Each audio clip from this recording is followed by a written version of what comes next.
I'll open the meeting. Chief, I believe you're our first contestant, so if you want to come out now. And you're here.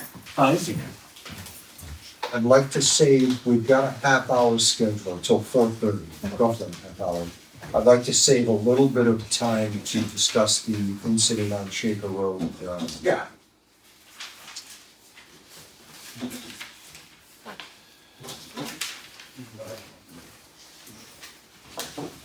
Really both of these just to anticipate questions. Oh, thank you. Right, this is the one we did have. What's that? The other one is where I got it. Oh, Might actually go longer. And that way I can explain why I took it from them. I can give you that, like I will not do this for me. okay, thank you. With myself, I can't do it in mine. Do you need the first page back? Because I've got my own copy. No, I got it. Okay. Alright. Has anything changed from, as Beth said, we've all seen this before. Which one are you looking at? The 20. The 2026? Yeah. Yeah. Okay. I haven't changed anything on it. I'm more or less here to explain it. Yep, Okay. The second page I gave you, the one that's stable together, that's where I got it from. yep, This is another town that's a little bit bigger than us by about 800 people. yeah, And they cover 24 hours a day. They run 5 full-time officers and 5 part-time officers. okay, Okay. And again, that's only with 800 population more than us. yep, Now, the sheet that Ken provided me, the 2025 wage survey, is Yep. on here. yep, If you look at like Dunbarton, at 27.79 starting pay. I did the math. That's actually their 2025. That's getting. okay. I'm confusing you guys. Don't look at 3 different sheets there. I know, I don't know which sheet I'm looking at anymore either. Which one, what are you looking at? Wage. Wage. Just the wage study that shows their 27.79 to 37.69. Yep, Okay, so again, that's their 2025, and their 2026 is actually going to be about 3 to 4% higher than that. okay, And which town are you looking at, please? That's Dunbarton. Okay, Yep. So if you look at what I'm proposing, we're actually lower than their 2025 is. okay. so you're saying Dunbarton is actually going to be, I'm sorry, how much more? Probably 3 to 4, whatever they get for cost of living this year. Okay, Because they're, I took this from them. okay. Let's see. And we're just looking at, well, everything. Yeah, it's a living scale. So Dunbarton, I use them because they're able to steal officers from bigger agencies. They never really hurt it. They actually have 6 full-timers now. They got another one this year. They take officers from Goffstown, from Manchester, because their pay scale never falls behind. It's a living pay scale. Every year it goes up with the cost of living. So they never, like, I know Allenstown had a huge jump a couple of years ago because it fell so far behind. And then the taxpayers had to come up with all this extra money to get them where they needed to be. Dunbarton doesn't, as far as I know, has never had that issue because their pay scale grows with the cost of living every year. So they never have to ask for that big bump in pay. Yep, You know, which is what I'm asking for this year to get us where we need to be. And then essentially, cost of living every year, and then the guys get their step bonuses. They maxed out after 10 years. I changed it to 15 years. So they go up a step every 3 years instead of every 2. So I gotcha. felt 10 was Yeah. quick to max out. Yeah, Again, they had the longevity care. I didn't try to implement yeah. that. Just out of curiosity, so the town that you referenced, Andover, that they're paid. Dunbarton. No, the first one Oh. that did, that their pay did not keep track with, cost of living, and then they had to come up with a whole bunch. Oh, Allenstown. Allenstown. Yeah. And did they lose a lot of officers? Did they have problems In the at past, the time? In the past, they did. They had a good high turnover rate. A lot of towns do. I mean, even nowadays, a lot of towns are still having a high turnover rate. They're going paycheck to paycheck. There's no. When I first started, it was a loyalty thing. I don't know if the fire department was the same way. You know, it was loyalty.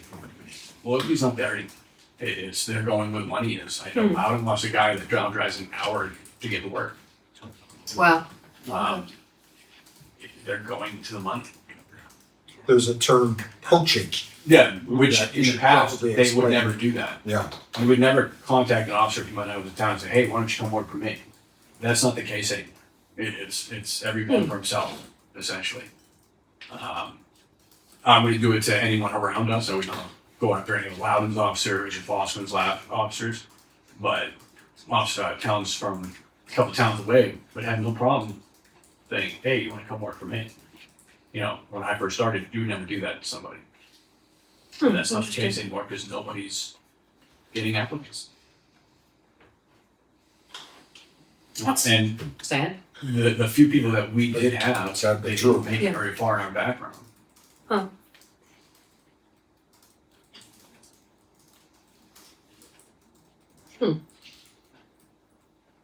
A sobering state of the times. It is. So as part of this, we create a sergeant. We would promote a patrol officer to sergeant, correct? Jordan Westgate's already a sergeant. He's just not being paid because I didn't bring him. Okay. Gotcha. And then we do currently still have a part-time lieutenant, correct? Yes. My plan would be, I don't know how long Lieutenant Goopy's going to be here. He tells me 2 years. Okay. And when he leaves, if I have to get another part-timer, it's going to be for whatever shift's open. So it might be 1 day Yeah. a week. Yeah. It's not going to be a lieutenant. It's going to be a patrol officer. Yeah. Which is why I made a decision to promote now. Mm-hmm. Officer Westgate is training under Lieutenant Goopy. And he's going to learn for the next year. He's got the experience. Jordan's got 8 years on. Just like Right, I remember has that. 5 years on. Yeah. So these guys they weren't new when they came to us. We didn't Right. send them to the academy. They weren't fresh out of the academy. They had experience. Yeah. But we had to pay them as if they were brand new because we didn't have the funds to say, hey, I can give you from Right, this much experience. So the scale that I offered this year, it has Officer Westgate as a Year 1, Step 1 Sergeant, and it's got Officer Dumas as a Step 2 First Year.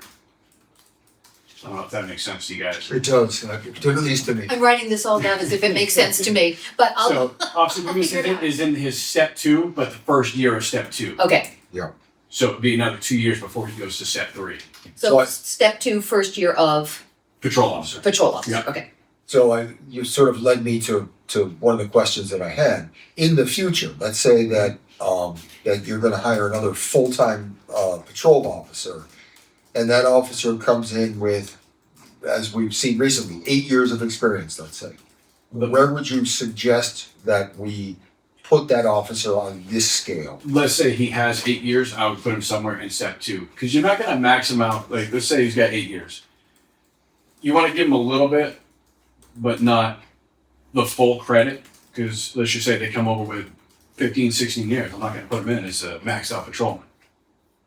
Okay. So I asked for Step 3 is that open spot. So the budget I asked for, I said Step 3. Because if I get somebody who's got 15 years, I'll put them at Step 3. Yeah. If I get somebody who's got 0, they're going to start at Step 1 trainee, then Step 2 trainee, then Step 1 patrol. Yeah.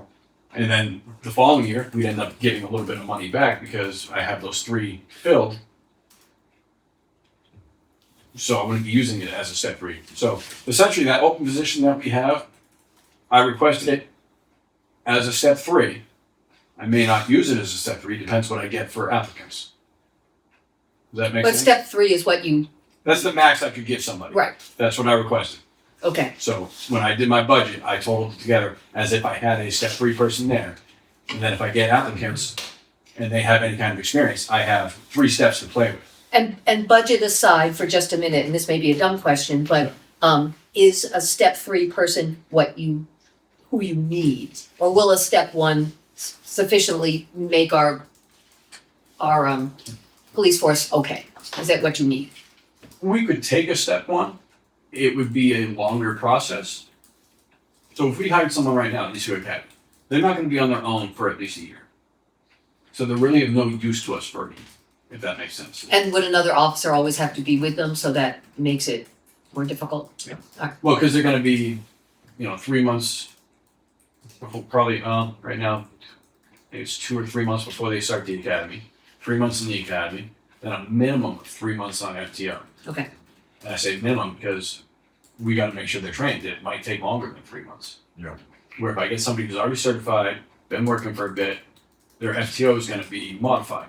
It's going to be learning the town, learning our policies and procedures. And once the training officer's confident that they've got it understood, they can go on their own.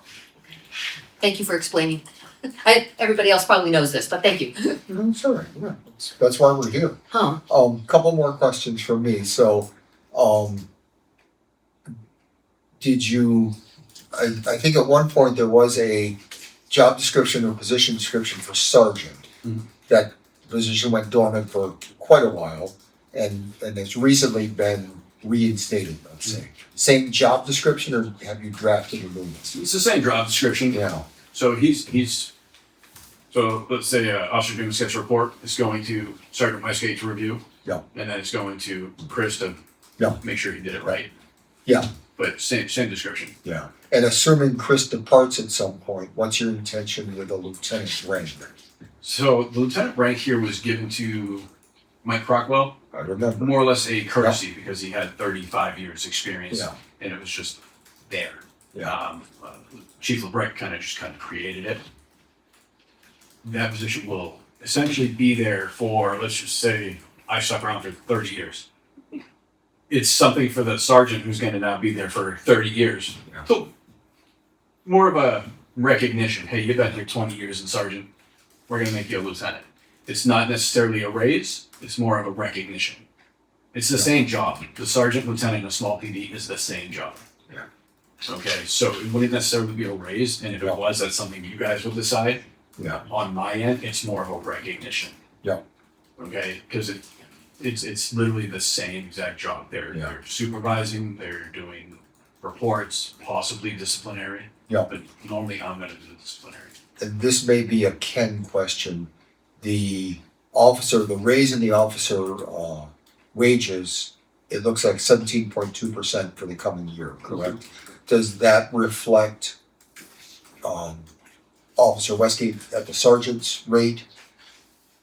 Yes. Okay. I put that in as his step 1 sergeant. Okay. Mike's at step 2 patrol, and it's Yeah. at a step 3 patrol for the organization. I remember you, right, that part I was clear on, it's just the other two I was a little fuzzy on, okay. So 17.2 would be accurate if we moved ahead. Yep, that would get them all where they would be according to the step scale. Right, Again, it would be lower than where Dunbarton is, but I think it's Right. still a fair scale, even though we'd be lower. okay. And certainly fair enough to attract people. Even. Yes. Well, how does the crime rate in Dunbar compare to Canterbury? If they're running 10 officers, 24 hours a day staffing, like what? So they're not running 10 officers 24 hours a day. Well, I'm saying they have 10 officers on Yeah. staff. I don't know what their crime rate is. I haven't looked at their statistics, but they have to have their 5 part-timers because otherwise they're patrolmen. One would always be working weekends, always be working overnights, and I think their part-timers are offsetting that so that they can have nights off and weekends off. I could get that information from Chief UMRLAC. I could try and get their stats as well. Again, I don't know much about Dunbar. I think I drive through it once in a while. But other than that, I don't know what they have for businesses. I don't know what they have for. I know that looking at this sheet that you guys had provided, their operating budget's not much different than ours. It's just they're different departments. So they have a lot of bodies, but they break them up differently than. Yeah, it looks like they're. Look at the fire chief positions. Huge difference there. So I don't think they even have a part-time fire chief. I think it's a volunteer fire chief. Is what it looks like. Yeah. That's So that's where they save money. Yeah. Right there. So you bring up an interesting point though. So if that's the case, if they've got 24-hour, what is our coverage considered? Right now, I got 7 a.m. to 11 p.m. Monday through Saturday, Okay. and then 8 hours on Sunday. And again, they're working 2 16s and an 8, and I can't keep doing that long term. They're gonna get burnt out. Those 16-hour shifts are long. Right. Can you say that one more time, please? 7 a.m. to 11 7 p.m. a.m. to 11 p.m. Monday through Saturday. Yep. And then 10 a.m. to 6 p.m. on Sundays. And what is, and I know we discussed it a little bit, there is a population number at which the state police will be. I believe it's 3,000. I think. It's 3,000, 3,500. Yeah. You would look that. I Real, ju- yeah, we were, it was Yeah. close, we Yeah. weren't there. Yeah. No, we still have a couple hundred to go. I think it's 300, 400 more to go. So does that mean that if and when we get to the 3,000, will the state police begin to charge us for anything outside of the coverage hours you guys provide? They would charge us all the time. Okay. So if you're above that, you're supposed to have 24-hour coverage. Regardless Is of my who's understanding. covering, yeah. Yes. The problem they're having now is we've gotten emails. They're even to us that they feel they're covering too much. I'm like, you guys aren't covering much, but they're covering. You've got emails from them saying they're covering us too, Yeah. Canterbury too much? Yeah. Really? Well, so I think it was a generic email that went out to Yeah, yeah. everybody because when I pushed back, I got an apology. Because I looked at the stats. Yeah. And I said, I don't feel that's accurate, and if it is, could you please let me know, because Kind of not a smart I way to report send to out an email. Selectmen every month and say, you've responded to 4 calls, and now you're telling me you guys are doing arrests and follow-ups in my town, and I don't know about it. So I did get an apology email, That's saying good. he misspoke. So I think it was a generic to all towns, because I know they're covering Northfield as a 24-hour PD, because they don't have manpower to cover 24 hours right now. They've been covering Boston, who's not a 24-hour town for some reason. I always thought it was. It's a big town compared to Canterbury. Yeah, So they are covering a lot, and they are short-staffed. I think still by 70 troopers. So Yeah. they are covering a lot. Yeah, they are. Every other code. Everybody's down. Everybody's hurting. 70 to 80, Yep. that shortage has existed. And yet they're still there, like that when we call. I mean, they were here this weekend helping out. yeah, So good. Yeah. Huh. We have a great working relationship with them. And that's why I was concerned. I'm like, I want to, take advantage of them. So I'm like, hey, can you tell me what's going on? So Yeah. once he looked into it, he's like, all right, yeah, you guys aren't using us as much. Well, that's two So- good things to know. One, that you got an apology right away, and two, that they are right here when Yeah, you need when them, we need so them, that's they're here, great. so. Yeah. I don't know about like 2 a.m. I don't know how long it takes them to get out to calls, but when we needed them for this week, instead this weekend, they were here helping Yeah, us. So. good. And is there a formula they use for charging us, or how do they do I it? don't know. I'm just Because curious. we don't get charged. Yeah. Right. So At I this have no point. idea what they charge. Okay. All right. Further questions on this? No. I guess I'm just curious with Dunbarton is the comparable. Because if Dunbarton's a little bit more of a town than we are, well, we fall more in line with Andover and New Hampton. And when you compare them to what they have, we're kind of in line with them. I mean, I'd say we probably fall closer to Webster, but even Webster's paying underqualified officers more than we're paying.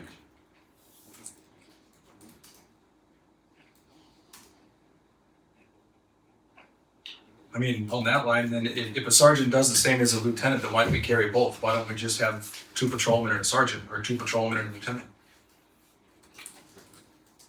Well, when we first hired Chris, he was hired just to do details. He stepped up because we were so short. There's no reason he works the 3 nights a week he works. He was originally just here for details. But if the difference between sergeant and lieutenant isn't different, then we're not paying them differently, correct? And the job is the same. Mhm. Why does it matter if we have I'm them just, together? it's redundancy to me. It's if we're gonna pay and we wanna be comparable, you can't Well- have 2 of the same job. The main thing is I can't have Chris on call because he can't come in. He's got a full-time job. Chris isn't, he's correcting reports. He can't come in and speak to a patrolman during a patrolman shift. Right? He can't essentially do anything a real supervisor can. He's literally just there for the experience, which is why he looks at reports. Same thing Crockwell was there for. Crockwell had a little bit better flexibility because this was his only job. But I think if I'm not mistaken, when Chris was first hired, one, it was details only, and then it was 1 day a week. He took on more because we're short. Once we get the full time back, like so full staff, he won't be working 3 days a week. Only him to. He's doing this as a courtesy to us.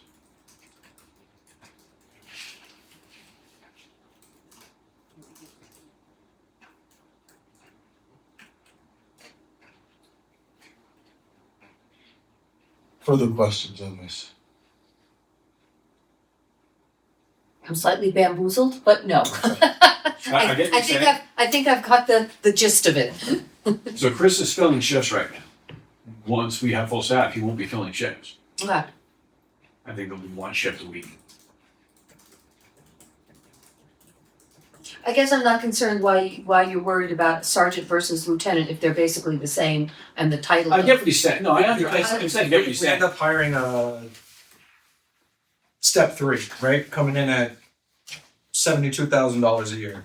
Then you're already paying a sergeant at step 2, No, sergeant said come to step step one. 1. So that's gonna be $75,000 a year. And then you add, what's officer doing, a step 2 trainee? So 58,000. No. So Dumas is at, before holidays, 66,788. So it's a step 1 patrol. Yeah. No, he's at step 2 patrol, 66,788. Sorry, So that's step 2 Dumas. trainee, that's my fault. And if I hire somebody, if they have 10 years experience, great, I can put them in at, I'd probably put them mid step 2 at 66,000, so probably a second year step 2. You're not gonna max them out and put them right at step 3. No, my concern is if we're trying to find a full-timer and we're looking for somebody potentially step 1 or 2, I don't wanna have too many cooks in the kitchen and have too many people in that sergeant role, right? It doesn't, we don't have 2 chiefs, we don't, you know what I mean? Like, it's not, I'm not trying to be obtuse, it's just, when you think numbers, you don't wanna just start maximizing everybody on the higher end just to have part-timers. If the town needs that full-timer, I'd rather see the full-timer have three full-timers than 2 and 1. And when Chris leaves, like I said, if I can, there'll be no part-timers. It's hard to get them for training, it's hard to keep them up to date on their training. And the schedule with their 4 and 3, I think it would just be one day when we're at full staff. It would be during the day and it would be a patrolman, it would not be a lieutenant. So if you could only get 3 plus you, 4 full-timers total, Mhm. would it be plausible to reduce coverage hours? And still stay competitive wages? Like, I'm trying to find the reduce balance. coverage out. Like 7 to 11. Yeah, so so they'd be working 10-hour shifts if I get back to full coverage instead of the 16 That's jump shifts. Yeah. So it would be, I think I was doing 8 to 6 and then 1 to 11. So it would be 8 to 11 instead of 7 to 11. Mm-hmm. But it would be every Monday through Sunday instead of Monday through Saturday and only 8 hours on Sunday. Because I'm coming off as I'm fighting it, but I'm not fighting it. I'm just trying to say if we can get 4, maybe reduce the hours 2 ends on either way, that becomes more attractive to retain people. Get the step program in place. Yeah. Now we've got everybody on this layered, sort of the bottom of the pyramid all the way to the top. We're not sitting here top heavy on the pyramid, Yep. and we're not trying to make guys. No, the ideal, pay them I mean, out. the ideal goal, I think it was 4 or 5 years ago, might even be longer than that when I first started. It was, because when I talked to Chief Breck, when I first got here, it was eventually Chief go back to full-time and you have 4 full-time patrolmen, and that's it, those 5. And I gave you the coverage that you needed for everything, no part-timers, because again, part-timers are hard to organize anything around. So that would have been the ideal goal long-term. If I can get myself and then 3 full-time patrol, great, I'll take it. We might still end up with one day where we need a part-timer, then I got a part-timer, it would be a lieutenant, it would be a regular patrolman, and it'd be one day a week.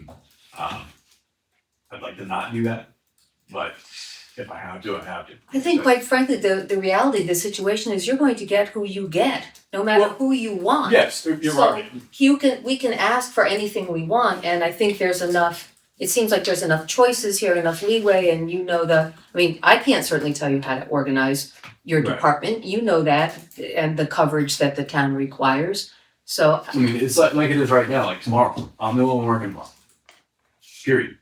My part-timer isn't working because his full-time job has him working evenings. So I got no one coming in tomorrow, except me.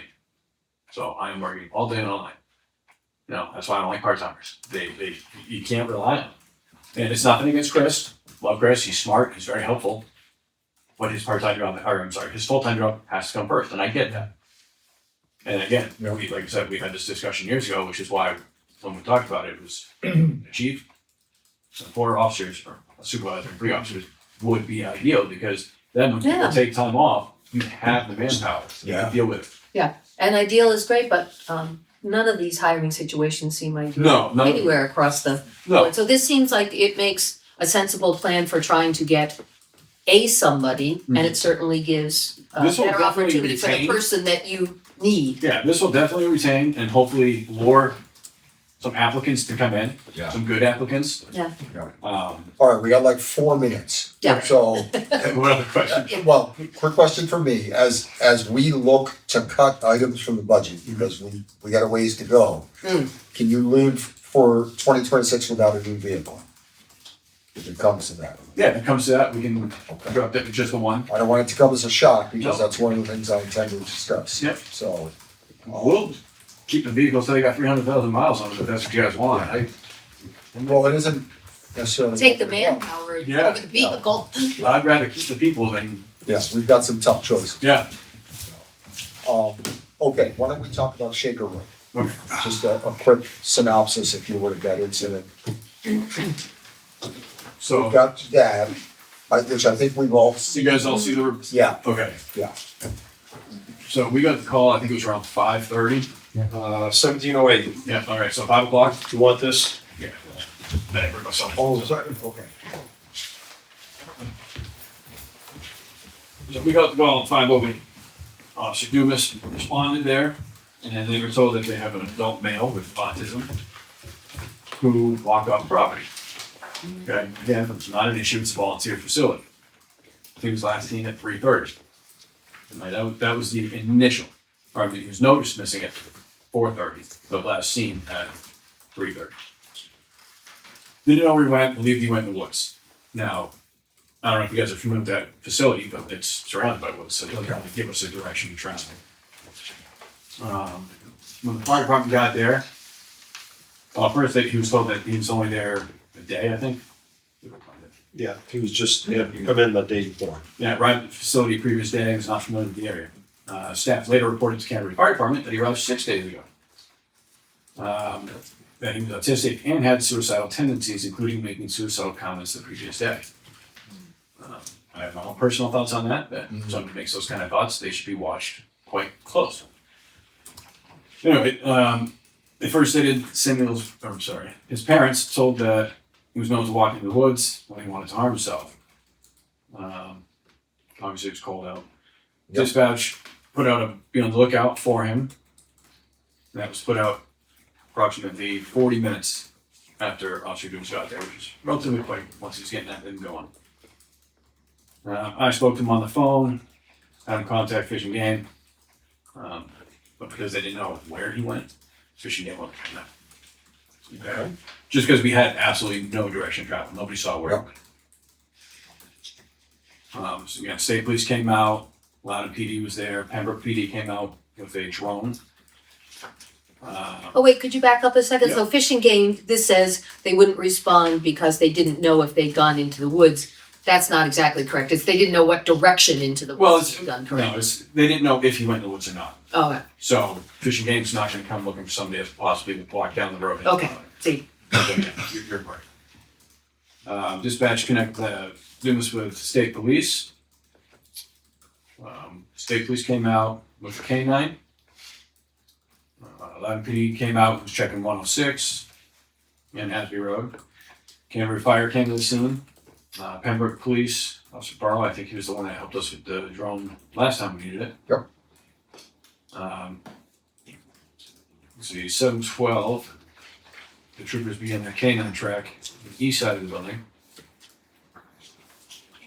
Then Officer Barlow, I guess, was looking at cameras. And he was leaving the building to the woods between 11 and 11:30 in the morning.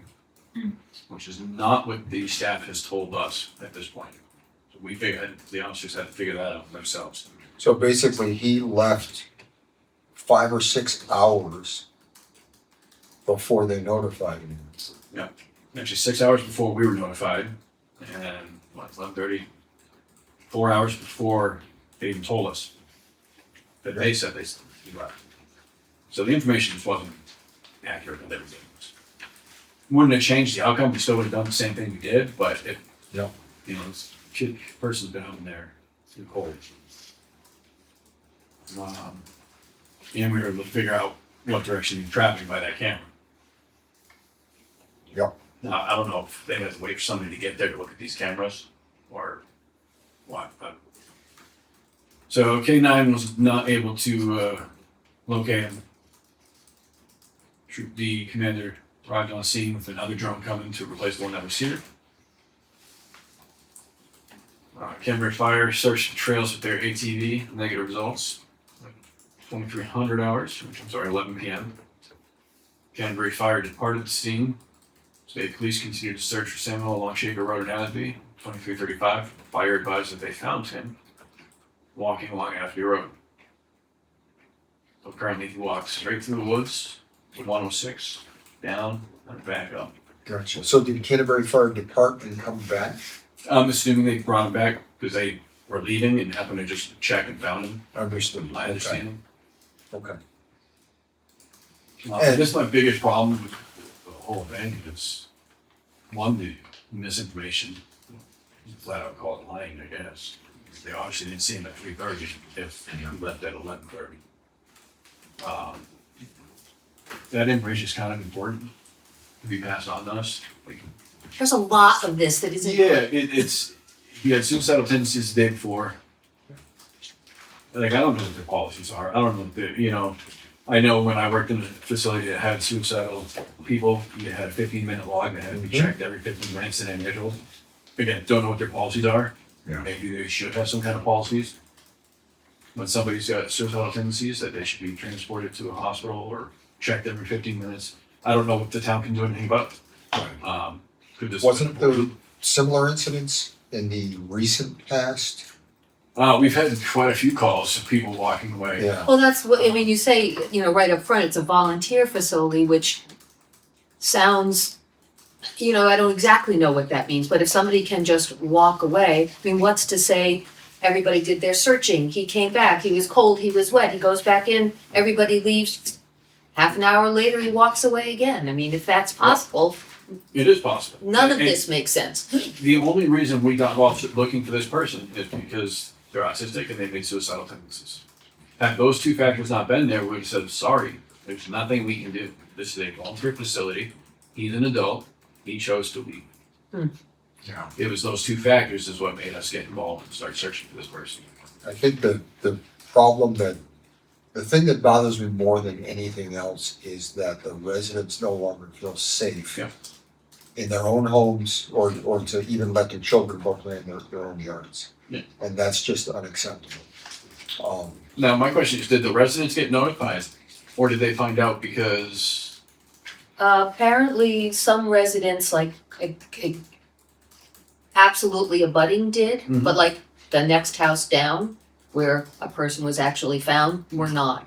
It seems like, it seemed because I thought they had a thing where they very were supposed to specific about, notify everybody, right? yeah, but it's They not had like told us that everybody. They had told, the staff there had told us that they had made contact with several residents in the area and had emails and text numbers and things like that, and that if there was a walkway that they would notify them. Right.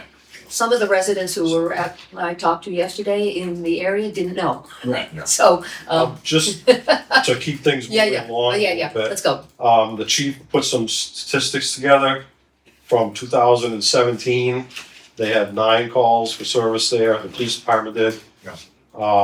That number has risen, and so far in 2025, we're up to 45 calls. Oh, okay. So I think, I'm thinking we need to meet with their management again. I know you and I met with them. Yeah. And you met with the management, I think, Ken, today, you said the parent people, correct? But did you meet with the management of this exact facility here in Canterbury? we met with the site supervisor, I guess, he's the director, executive director of the facility. And we met with the, also the, parent company owner, CEO. When did it switch uses or switch? I'd have to look, Yeah. Yeah, that's what we're trying to figure out. yeah, It's been, we'd have to go try and figure that out. It's It's been within the last 2 years. Yeah, Because there was an issue there, 3 years ago, where they were allowing women who originally weren't allowed at the facilities to actually go back to zoning to get a. That might have been 4 or 5 years. Well, whenever, you were on the It ZBA, was right? 3 years ago. ago. That's when they switched the. I don't think No, that was when they no, switched no. companies, So because that the, was- It was more recent. Because Yeah. that, the sign had just changed like within the Yeah. past year. But it was the last 2 or 3 years, those numbers really got high. yes. Because there's less white vans cruising around. Yeah, in 2021, Yeah. it was 16, and in 2022, it went to 28. And then in 23, it was 34, 24 was 39, and 45 so far this year. Didn't they appear before the planning board at some point? I think when the, When they were, the site plan had originally, they appeared before the ZBA. okay, And that was because site plan had said that they were accepting, men from a certain age to a certain age. And they had actually been housing females there. yeah, And, we brought it to their attention and they said, well, we'll go before the ZBA. And the ZBA said, no, not a problem, let's change that. So Yeah, because I believe there's an issue with a female resident. There was a call for. Right. That's how we found Yeah. That's how we found out. yeah, yeah, Yeah. I remember that. yeah. Well, So- and then there's the other issue that they, the recent issue that you were Yes. talking to them about. Yeah, With- last year they had a person there with a violent history. Yeah, and- so this, In an unsecure facility. It was a court-ordered stay and it was an unsecure facility. All right, why don't we set up a meet with them? You wanna be a part of that? Yeah. I think that would be appropriate. And certainly any other select board members who. oh, I would like to be there. If you have more than one, then it's publicly noticed. Is that, that's true. Yeah, if you wanna see. Well, let me check with them, we'll Yeah. see some dates and see what we can do. Yeah. Yeah, we'll see who's available. All right, anybody else got anything for the police chief? I don't think so. All right, thank you, chief. No, can I just, I was gonna say, Sure. I know raises are always a tough thing. I do wanna point out, it does cost more money in the long run to hire new. At least in this group, I don't know about any other. It was done by the old Mountain chief, I think it was Chief Paquette, was anywhere from 92,000 to 100,000 to hire a new officer. Once you get paying them, paying the training, paying the outfitting, uniforms and everything. Yeah. So it's just something else to think about, to try and keep people there, because we have to keep replacing them. When you hire somebody new, especially in a smaller town, you don't know if they're gonna stick around. Yeah. And my experience in this town, like having officers that they're familiar with, and they know. So that's why I'm pushing a little harder to try and keep. Understood. Well, and they get the coverage that we need, Well- so thank you. We've been doing okay with coverage. They're working for it, but Yeah. they're, again, long term, it's not ideal, but right now, our concern is keeping them, or my concern is keeping them, so. Okay. Great, thank you, chief. Too many pieces of paper. How about my bridge? Sorry, Hello. you're waiting. Hello, That's okay. Yes.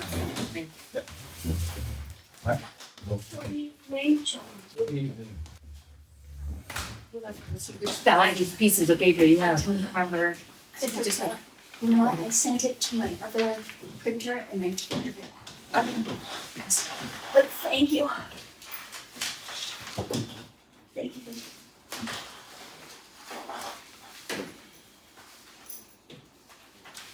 Great thing from me.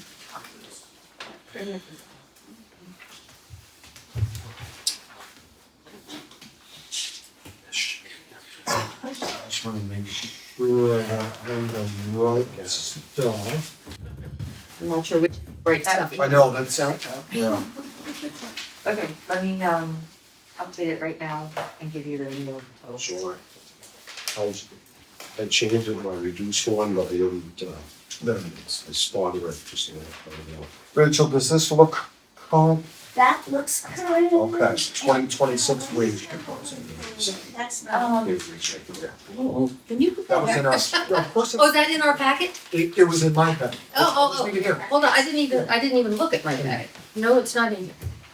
Oh, wait, oh, wait, we have another packet. I can give you my secret squirrel, not so secret. So, We do have, Oh, wait a minute, I didn't even look through this. this is, Here it is, I got it. a budget. Calvin, you got it?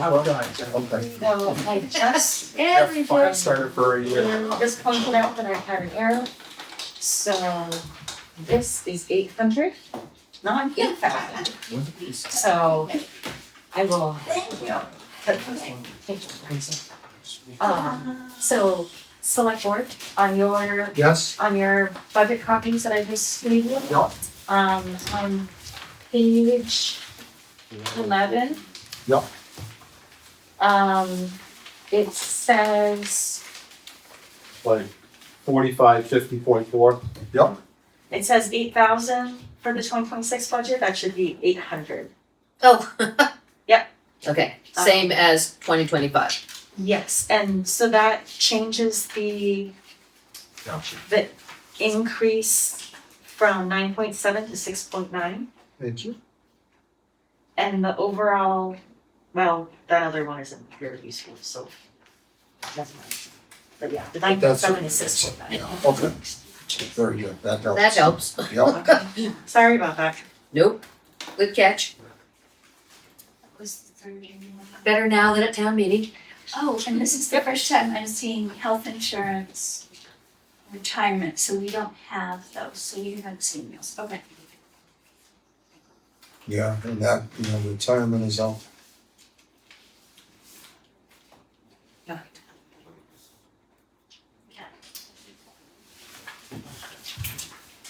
All right, you ready, Ken? Yep. Okay, so thank you for coming.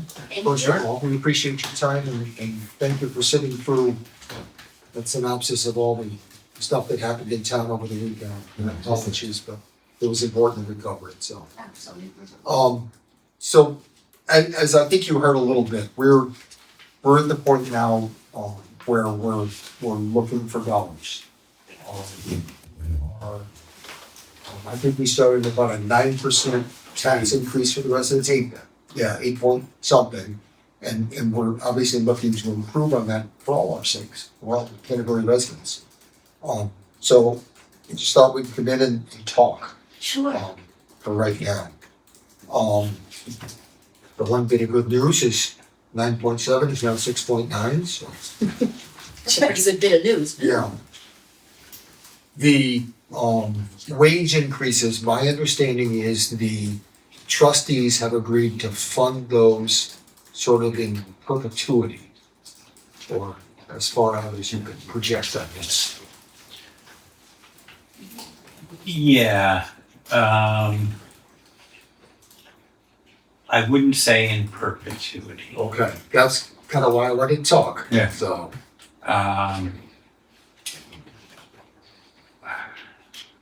what are you thinking, Rick, in terms of, 5 years. If the market continues yeah, to defy people's pocketbooks, then we'll be in good shape. Yeah.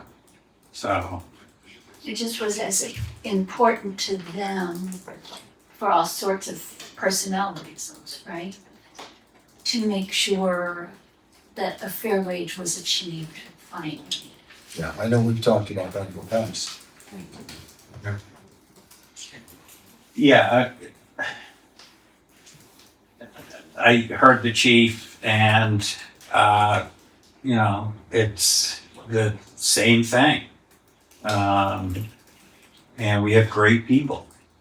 And we don't want to lose them. That's pretty much what it is. And I kind of took a page from Justin when we were crafting this, that, we're not raising anything else. That's how important it is. Yeah. Because we are very lucky in terms of our friends, right? We a lot of people contribute very generously. And that is the only way I can take a hit on no increases other than wage. Yeah. It doesn't, it's a little bit risky, but it's important. I won't be able to do that every year, but we need to get wages to a place where they're fair. And that I can retain, and that I can also attract. I've got 2 employees that are beyond multiple years beyond retirement. And I need to have a wage that would attract and retain a professional in the paraprofessional.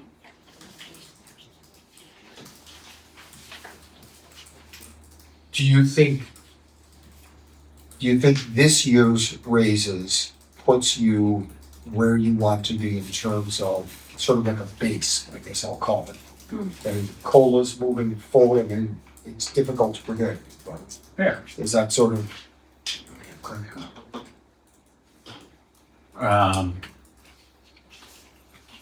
My father-in-law said, that in negotiations, you always get the money. Yeah. Just get the money. And that's true. And so we want to establish a new baseline. I mean, I'm gonna ask the same thing I said to the police, is you guys have 5 employees, and 2 of them, the director, King Children's Library. The other 3, what's the normal pay scale for their job? Because there's no job descriptions, I just have employee 1 through 5 kind of thing. Right. What is the ceiling for those job descriptions? And if you get this base and get your 3, 4, whatever COLA ends up being over the next 5 years, what's the ceiling look like for that? Like the chief just said, no, his ceiling would be somewhere in the 30s for some of his officers. Where do you see the ceiling being? Well, again, and I have to point out, and I've said this before, Calvin, we spent an hour and 47 I know. minutes in my office.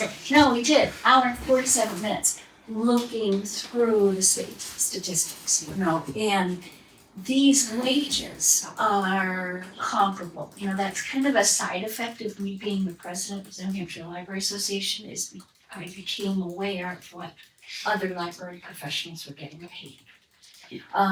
And I would say, no one would, I'm not gonna cap myself at anything because I expect to work here until my retirement, right? But we can't keep 4%ing, 3%ing below every other department. You see, this is a wage reevaluation, another base. When you say every other department, every other library department? Or every other department of the town? Town department. We are woefully under the other departments. And we just need to get a comparable one to other departments, although we aren't a department, right? There's that slippery slope of RSA 21A, right? Yeah. We're separate entities, but it's comparable in the library profession / in the town in terms of, employment opportunities. Well, I guess what I'm asking is, I don't know the terms, so I don't want to speak. I don't know what their job descriptions are, but like your desk ladies. Right. What is the top echelon of pay for that job position? Because we can't sustain as a town 5 employees getting 4% every year and just piling. At some point, there has to be a ceiling to that job description. And I used it at the last meeting, in our budget is, you push carriages at Market Basket, I don't know what they pay them now, but you always got a quarter until you hit that next responsibility echelon. So, not to be obtuse or degrading, but I'm just curious as to, obviously the director is a children's library, Right. they're gonna get compensated higher and they should. But Right. where do you see those lower roles sort of topping out at? Just logistically, I've got my least senior is 4 years, right? So next year will be my 19th year, Rosie's 13th year, Mary Ann's 14th year, Mary Ellen's 11th year, and Cheryl's 6th year. So I haven't had any movement in the last 5 years. Now, obviously, my circulation librarians right? Are going to not, that entrance pay is $20. I'm embarrassed even to say this being recorded, that I'm paying someone $20 to be a circulation librarian. But that is comparable to other libraries, so I can't really expect to be able to pay more than $20. So I guess I'm looking at it from a standpoint of, you said you have two of them that are well past the retirement age. So if we get two young people that come in, they get at that level to start, and then we're compounding long term. Oh, I see your You know what question. I'm I'm speaking out of, I don't know. I'm sorry, so It made sense in my head. Lorraine's just hired and she's hired at $20, Okay, right? That's gonna be a raise for Mary Ellen in her 10th year. She's never gotten $20 before. Okay. You know, that in itself is $1.75. But she understands that someone coming in now is not gonna start at $12.40, which is what she started at. Okay, 11 years ago. Rachel, could you just, real quick go back through, you've been there 19 years, you say?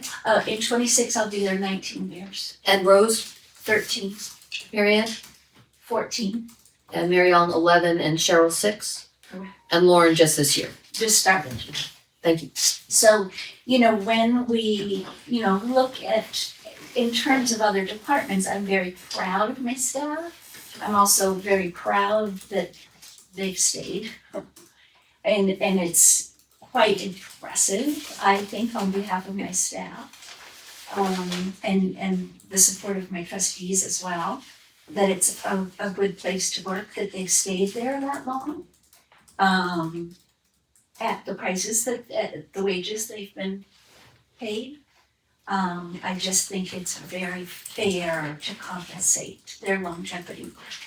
And also education level, you know, we've been out of whack in terms of tenure, in terms of, with other department heads, in terms of tenure of service, education level,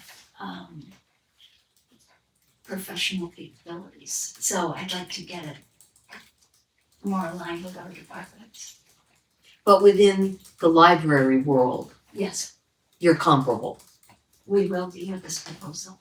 And now, well, with this proposal, you will be. Correct, Okay. not before.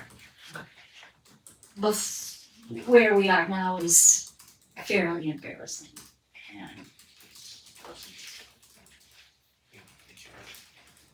And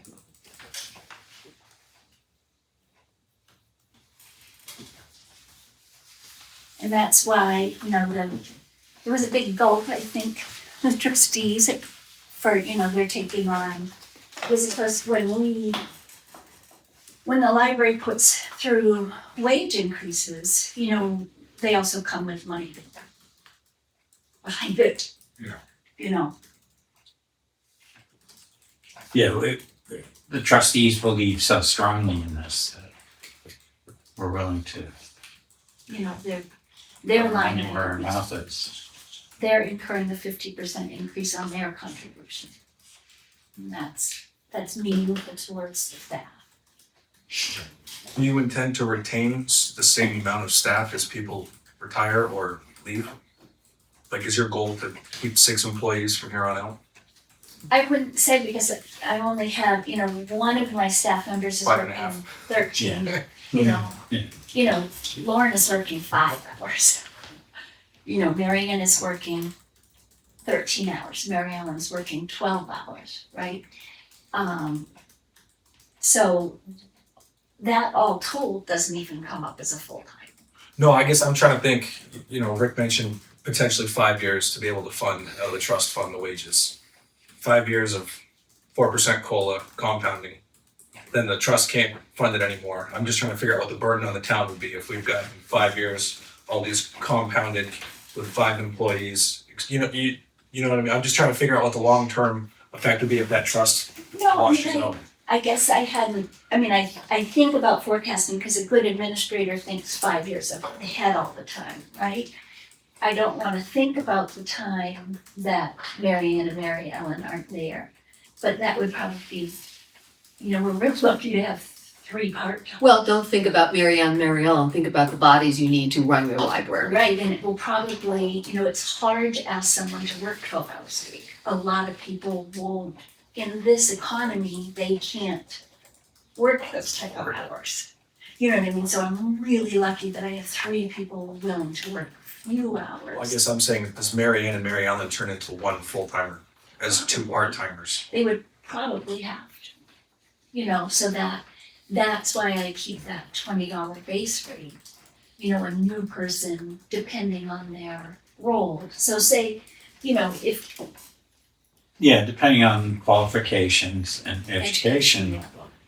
and experience, then they would, but it probably would be, I don't know, More 30 hours, 35? Well, if it goes to 32, then we have to pay health insurance. I don't expect to have more than 3 full-time. I can answer that 100% assured. Will it be hard to find someone to work maybe 20 hours a week? Yes. Yes. I mean, if you can't staff, would you reduce operating hours?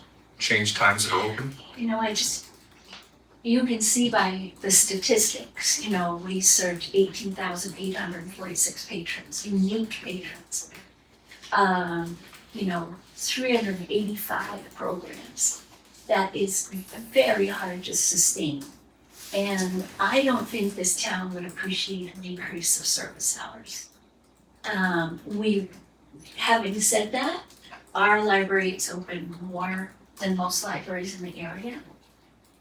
Our library, to boast upon my team, it is a record-breaking, record-setting library. Without your programs, your after-hour programs, what are your total hours open a week? 41. 41, okay.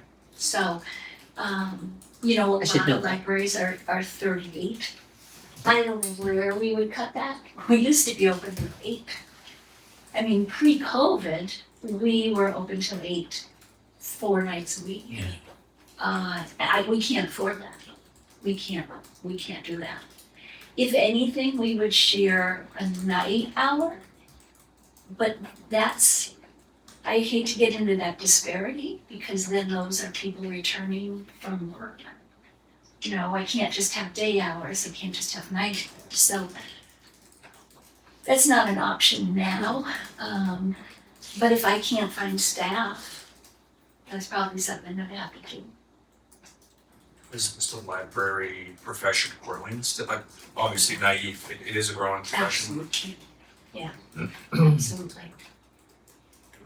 All told, I represent 4,096 library professionals in the state. 285 libraries, which is massive. That's an amazing number. New Hampshire has its libraries.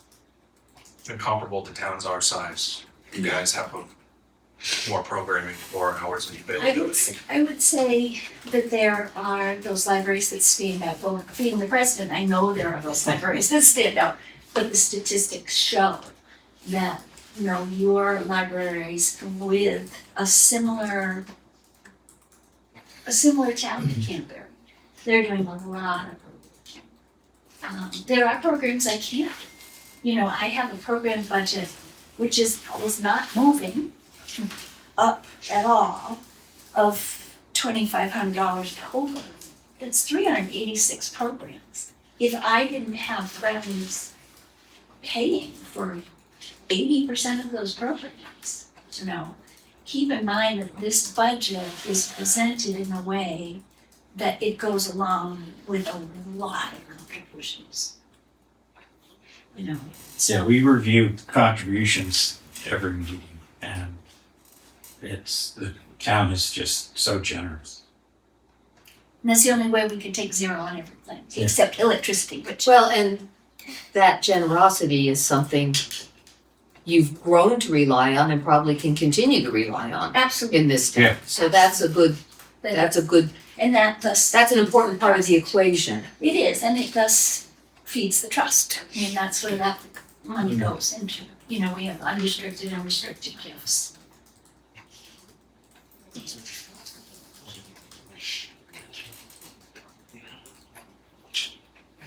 What's the magic number of hours for retirement? 35? For what? Retirement? 35. Yeah, so I've got Cheryl and I are in retirement, Rosie's Yep. at 32. Okay. I don't see Rosie increasing her hours. Hmm.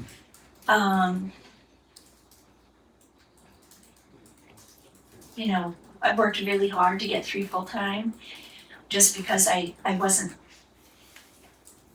paying myself all my hours. Yeah. And I was told by my trustees that that wasn't allowed any longer. Sure. It's not, How many vacation hours do you have? 380 unused on December. And she's actually Definitely showing some. few of them this year. Yeah. So, and I did that for a long time, and that's not unlike a lot of libraries, right? That has been the culture, but we have staff members on cash assistance and fuel assistance, and I don't want it to be that way. If you were to only get the COLA, how would that affect your retention? So if you didn't get the correction, the wage correction, and only got the 4%, like all the other, Well, that would Positions be a in town. discussion directly with my employer, but you'd be looking for a director.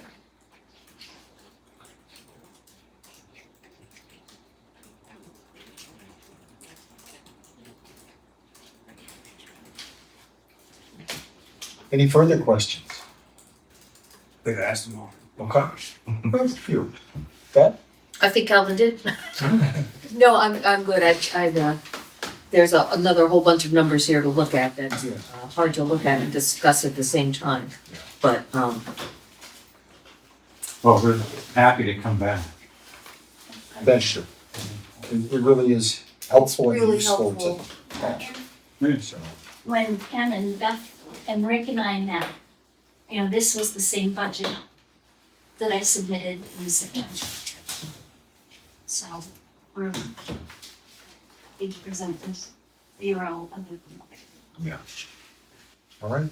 Thanks. Thank you. Great. Thank you all. Thank you. Freddie, thank you. Thank you. Trustees, thank you. what? They're just going to school. Okay, Wow. We go. Good night. Thank Good you. night. Thanks, folks. Thank you. All right. before we merge on, can Yeah. I have 12 seconds just to write a note while I have it in my Much time as you head? need, my No, friend. I just need to write this down before it falls out of my head. All right. Hey, Cal. Yeah. Is it possible? Yeah. To do a 5-year projection of both the library and the police department at their current, at their trajectories there? Yeah. Cause I don't know if you got the steps or levels that the employees would all be in for the PD. Yes. I'm just curious to see what the plan of the 5 years would be at the increases. I can get that to you. You mean with COLAs? Yes, if we go on the assumption Yeah, of if COLA we being like- 3%. 3 or Yeah, 4% yeah, I COLA got over what the you're next saying. Over 5 5 years, years. if all the people filled in at the. And what their step impact would be. Yeah. You know, when they get that 2.5 on top of the time. Right, Yeah. yeah, I can figure that out. Okay. yeah, that's really a quick spreadsheet formula. Yeah, I can open Excel. So I just wanna make sure I understood the last bit of that conversation too, which is if we don't approve the wages that they've proposed and just do the COLA, that we need a new library director? Did I understand that correctly? I believe that's what she said. Yeah. Okay. Yeah. Just wanna make sure I understood that.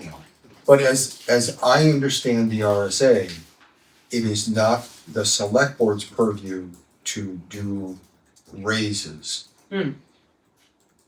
The only control we have is the bottom line of their library budget. Correct. How they choose to spend their money is up to them. Correct. It might, So we can't, we I mean, can- this I don't is- believe we have the authority. this is good, but we're not deciding their wages. Correct. My only concern is though, if those wages are established at that and that trust runs out, that, I don't know the impact on the. I got that. You know, on top Yeah, of. but what I'm saying is we don't have the authority No. to tinker with their raises. No. They decide how they spend their bottom line, if you will, of Okay. their budget. The only thing we control is the number. So if we came in less than what they asked, they could still get their wages, it would just take a higher contribution from trust. Or a cut, their own deciding to spend other budget money, Elsewhere. wages instead of something else. The library's that gray area with the It budget. is, it's It's a tricky one to learn. very confusing, I think, to any select. Well, you know, unlike the police department, they've got a trust fund and they've got a very active friends group. Library. Library, the library does. Yeah. they But do, unlike the yeah. police department where, you know, we're scrounging for Correct. to pay wages, I feel like the library has, you know, has alternatives that other departments in town don't have. Yeah. But I, you know, again, I'd like to look at this all again. I think we all should. Mm. All right, moving on. Mhm. If everybody's, Yeah. okay. We have a little while before the budget committee gets here. Yep. They show up 5:30? Yep. Yeah. So, So what are we signing? start with accounts payable. Yep. What's on the list. All right. So the first thing you're gonna see is very shocking. Not else, not else. That's not shocking. The accounts payable. I would like you to sign his check because it's to him. That's not his pay. Okay, I get it, okay. So you just sign, one of you So sign that check. I'll sign the check. Then the accounts payable is a fairly significant fund. Gotcha. Includes the county payment and Oh, The yeah, school actually, wow, all right, so let's start with that. the county is I nine. don't think I've, set a number this high. Wait a minute, let me find my agenda so I can write it in. Here's my agenda. Scott, I think the numbers are on there. Yes, Go to the second My sheet, agenda. that's what I gives was, the individuals, and I think it does, 900 is the county and then 5. Yep. Cal, you don't happen to have an extra agenda, do you? actually. In it was this pile of several. paper, I've lost it. Thank you very much. All right, so let's start at the grand total. So the accounts payable manifest is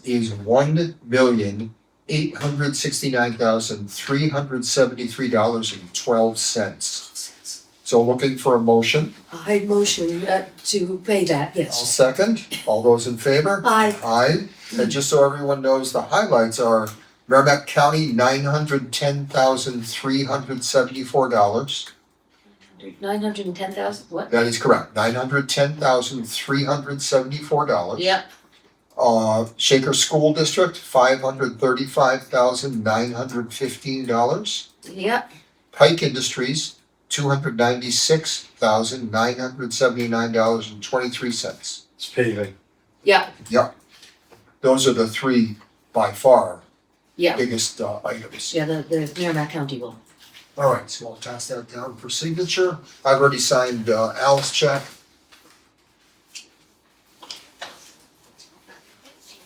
Thank you for the warning, though, Yeah. that was. For that chest pain. Take a baby aspirin. Exactly. Might have a heart attack. That's a big I number. think a stroke would be more like Yeah. it. Holy moly, okay, Very big number. alrighty. All right, we got signatures all around, okay? All right, next is a payroll manifest in the amount of $49,756.66. I'm so moved. Second, all those in favor? Aye. Pales in comparison. Yes, it does. Oh, is this our new stamp, Cal? It looks bigger. Or am I just imagining things? It's totally a new stamp. All right, I'm so glad. How could you Not- not notice? That much bigger. Oh, you did sort of notice. All right.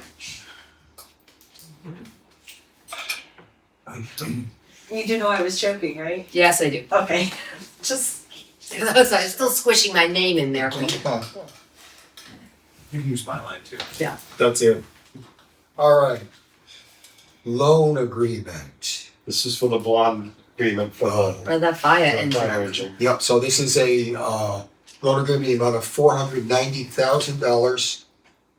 And it looks like, do we need a motion? Or, It okay, would be good. so I'll make a motion that we enter in this agreement in the amount of $490,000. I second that.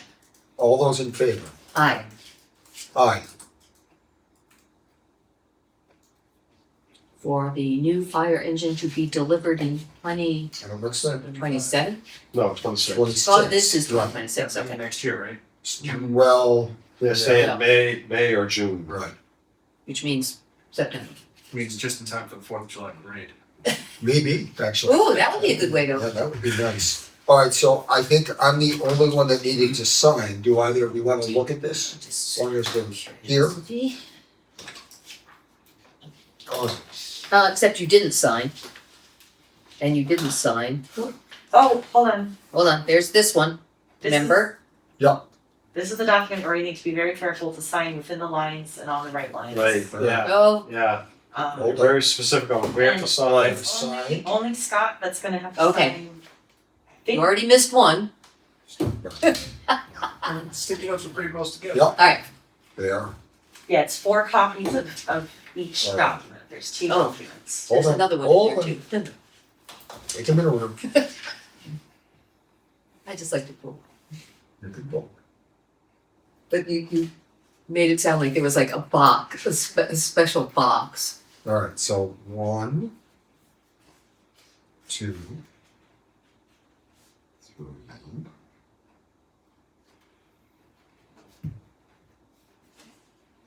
And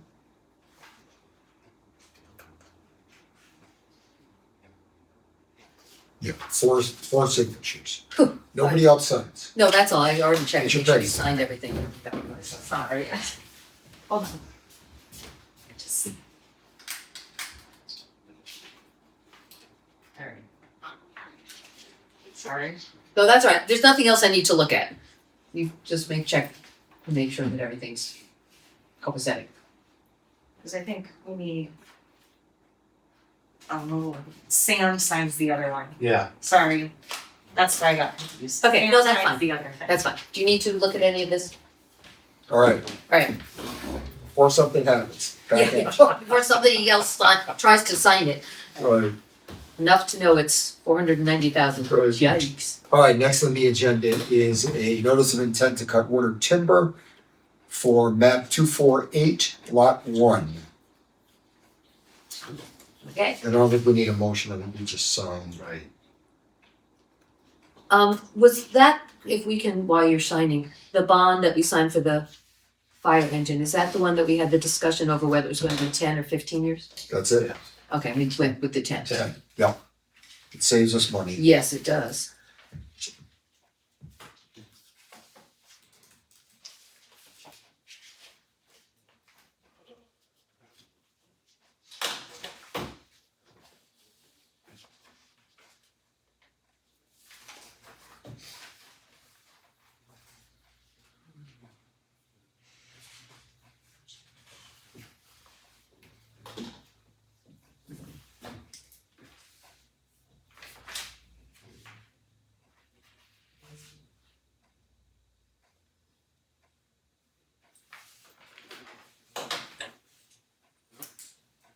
Yeah. Got you in front. All right, next is a veterans tax credit for map 220 lot 1. And you'll see the supporting documents, including, I think I saw DD 214 in there, so. And once again, Ken, we're signing, no motion is necessary.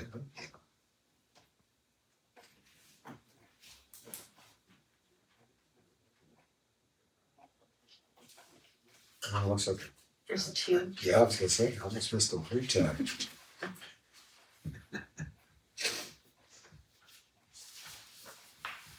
Next generation post-it notes has little LED flashers on it. Probably should.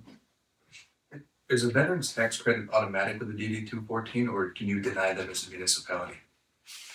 No, there's, as long as it's a DD 14, then you don't have, really don't have a choice. I just wasn't sure if it was state mandated or town mandated on, yeah, okay.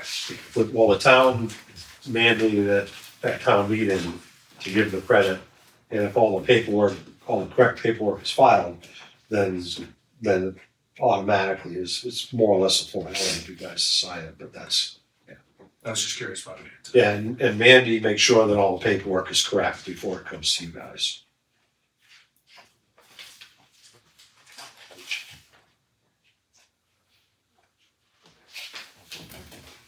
Thank you. You want to start? Oh, good, you gotta take this. Hmm? You gotta take this. Okay. Sorry, I don't think it matters, but. it matters.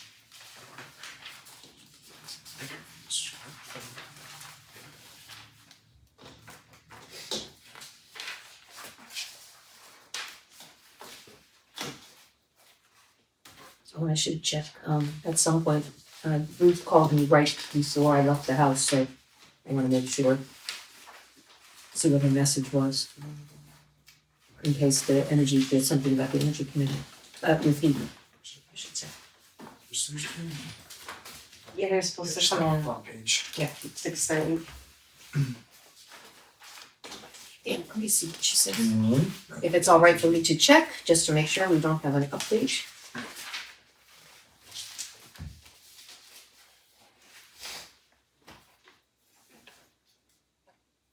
She didn't leave a message and she didn't text me back, so I don't know what it's about. Make sure there's no message.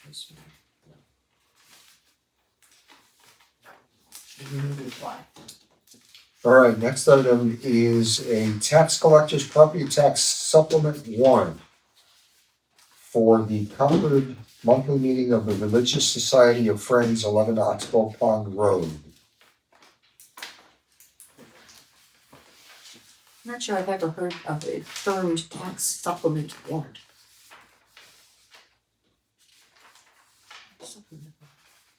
I'm not sure. Is that the same as a religious exemption? This is. No, No. this is taxes that they need to pay that wasn't included in the big warrant that you signed. Okay. Okay. I'm not sure why it wasn't included. That'd be a question for Sam or Andy. So money they owe us, not the other way. Correct. Okay, I was like, wait a minute, okay. Yeah, because we abated their taxes. But they, They filed late.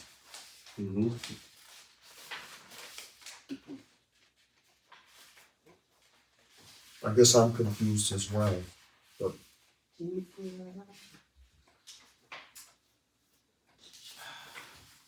Get you back in the memory banks there. Tick, tick, tick, tick, tick.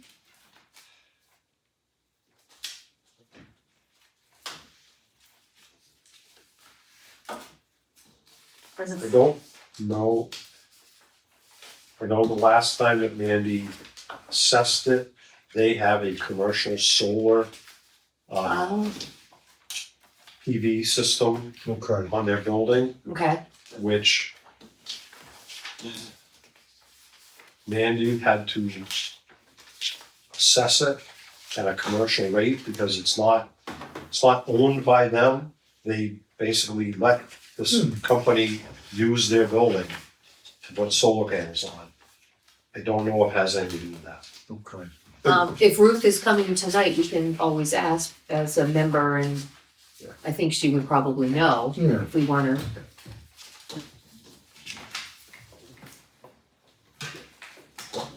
But, I would trust, Mandy. Mandy too. But the solar panels, right?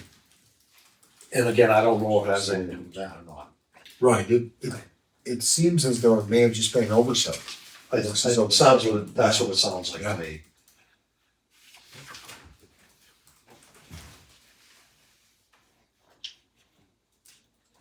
Dated. Okay.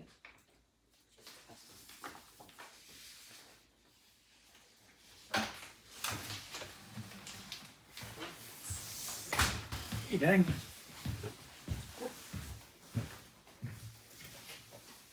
Hey, Bob. Let's,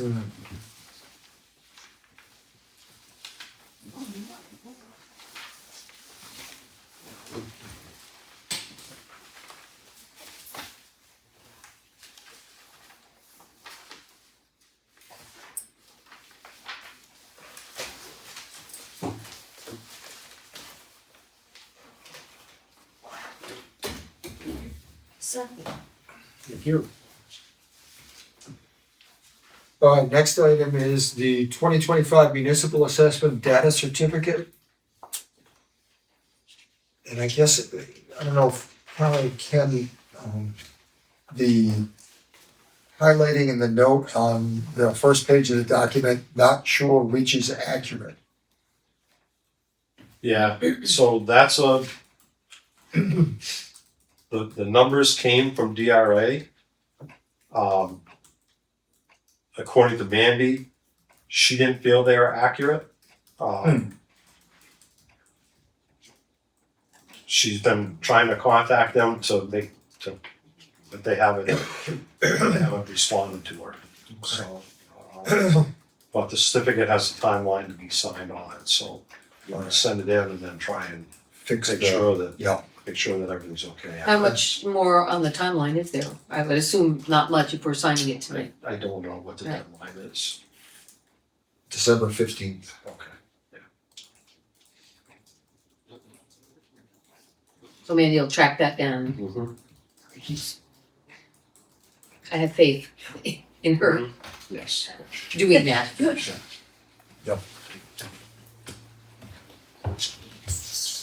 Here they are. Good evening. Salty crew indeed. See ya. Here we are. Just sit here.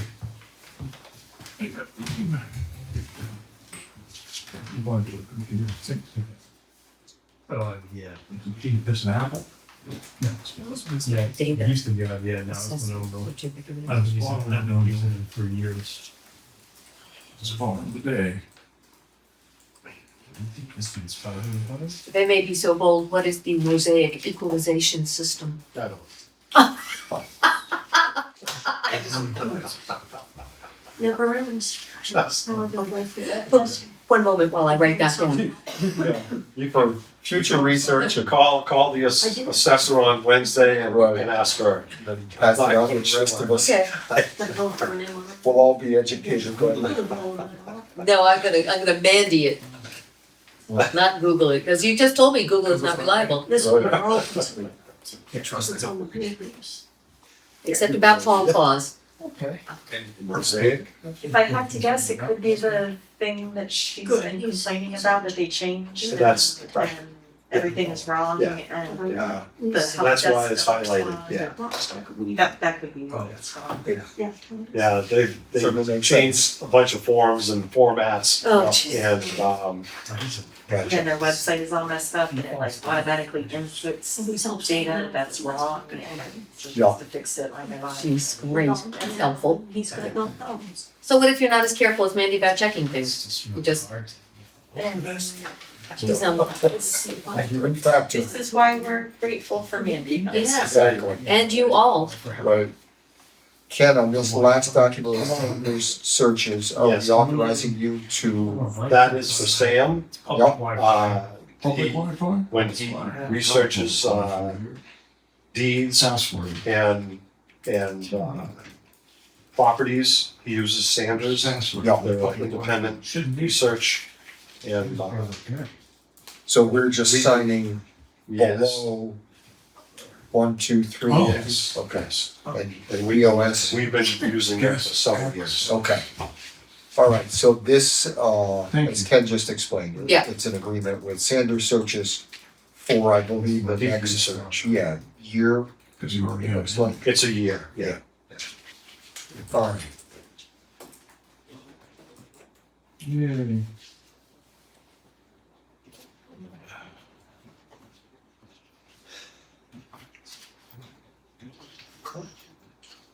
Cheryl, I stole a plate of yours in my office. That's all right, I gotta stop in and see Cal anyway. I wanna know what was on the plate when it was delivered. It wasn't for me. Ah. He didn't share, did he? No, we didn't.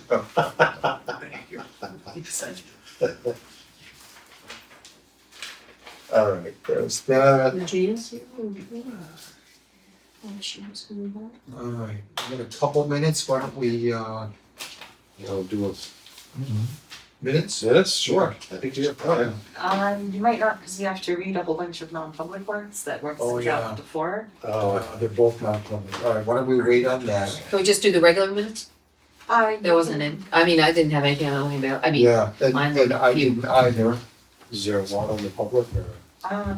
So on the public, we did have two comments that are questions that need to get Okay. addressed. So one of them is transfer station. So this is the discussion on November 18th. Yeah. This was the work session that we had, and during that work session, Beth, remember talking about salt shed?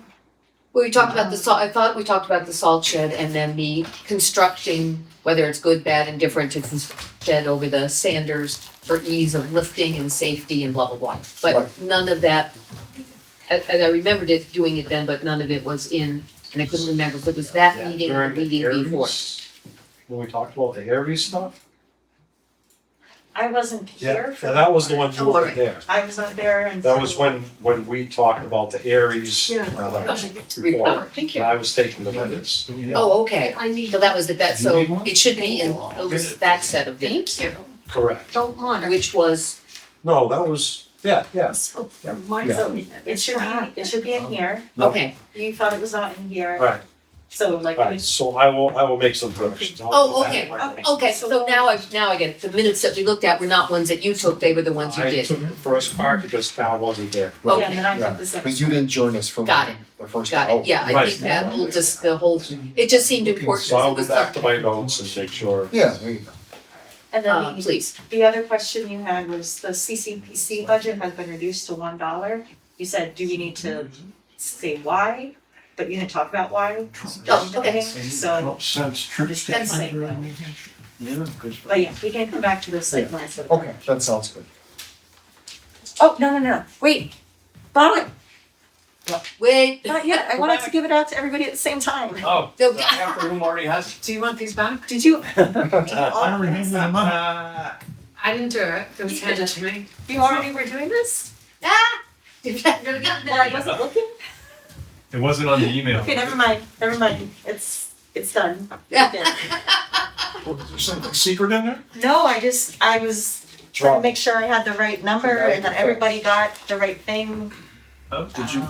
Messed up the system. So, yeah, just Remember? take it, it's fine. You guys want to stay where you are or come up to the table or whatever your This is pleasure is? Yeah, if you guys are good there. I'm trying to. I'll take a team. I don't know. Is Jan here? Or did they go? Jan was gonna zoom in. Okay, She okay. is Bob. There's Bob. Hey, Bob. Scarponi has, and Jan was gonna zoom in. She's on, but she needs to turn her video on so that she'll show up here. So, Okay. Jan, you need to turn your video on. They don't get video on the internet. Was she home? Let's see what you got. She texted me and she was at. Gonna zoom in. Listen, I like your salad, I make sure, I should take all these pages and number them. Bathroom door, and it's been that way for years, so. I've never seen. Sure. Makes sense. It is, it's nice. Nice. Look for that later.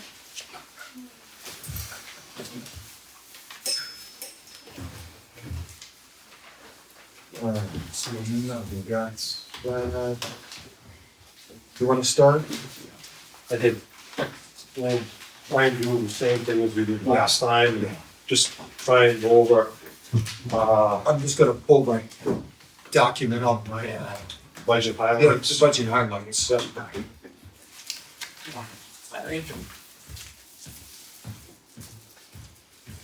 We got a copy of that, yes? And that was the email.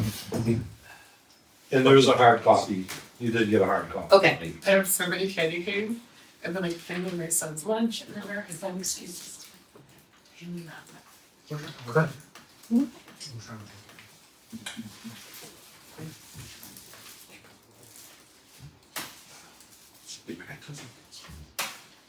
All set? All set. Alright, so I guess we'll go over the proposed budget highlights quickly and then, move on to, and if you wanna talk about anything particular, just interrupt me. It's Kelly? Hello, everybody. Hey, Kevin.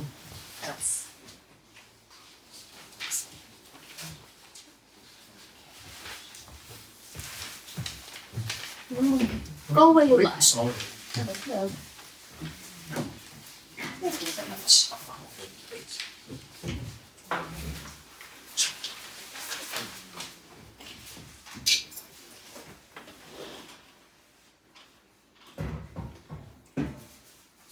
Is this the moment of silence before Yeah. the axe falls or something? No, we were just going over the budget highlights. We're waiting for you to settle. Please, go on, I will catch up. So preliminary, operating budget, as you can see, it's, 8.5%. That includes the 4% wage increase and a proposed library budget. With a 3% wage increase, some other reductions, we could get it down to a 6.1% increase.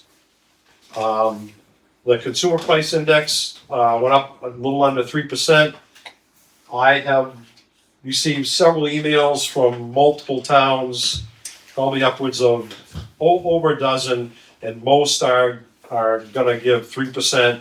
There was only one that was Belmont that was gonna give 4%. Most were doing 3% or less. Zero, who was zero?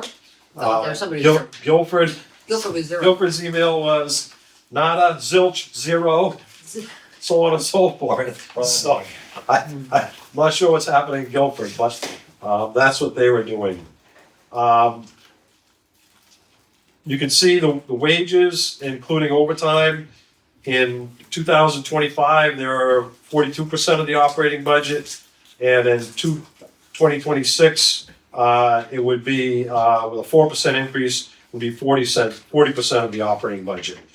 That does not include the volunteer reimbursement or weekend coverage of $41,000. So Is that pure wage, not salaries, That's- benefits? Or that's not benefits? that's not Like, benefits. That's all just wages. Correct. Yep. And then is the 4 proposed or the potential 3 across the board? Or is there a variation? There are some variations. The police are looking at some different wage increases for their officers to help with recruitment and retention. And the libraries is 9.6 for the town side, and Did the other towns have similar to that, or were they across the board? there was an email that went out, part of the municipal manager's listserv, and there was an email that somebody put out, said, what's everybody giving for COLAs this year? And that was, all the replies came back at that. Thank you for clarifying. So again, the difference was the police department had some changes, above the 4% for a couple individual officers. The library was 9% in the town portion of their wage line, 9.6%. If you go to the budget spreadsheet, you can see that they're in their trust fund portion, they're funding almost 24,000, which is an increase of almost $15,000 of the wage line. So they're giving fairly substantial wage increases. And then just to clarify, because I know it's been a few weeks since we met. Yep. So the town would be on the hook for the gross amount and then the library trust would reimburse us, but that's not Correct. guaranteed in every year. Correct, that's basically the way we do it is, the town does all the accounts payable and payroll, and we run it through the town's books, or the town accounting clerk does it. And when we get to a point where at the end of the year, we go to the library and say, you owe us this for all the accounts that are on that trust portion of the library budget. And I'm assuming like taxes and stuff is factored into that. Pardon me? I'm assuming like taxes and things are factored into that. You mean payroll taxes? Mhm.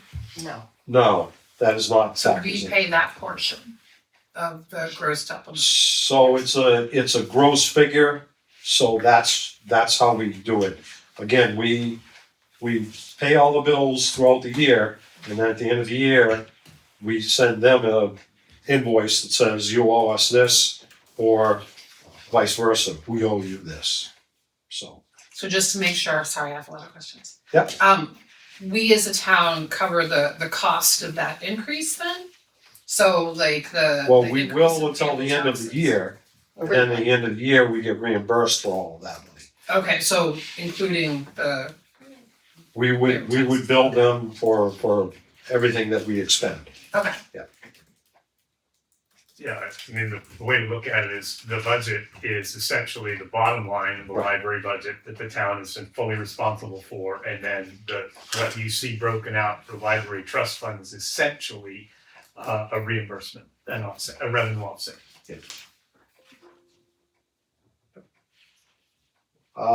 Moving down into insurance, healthcare.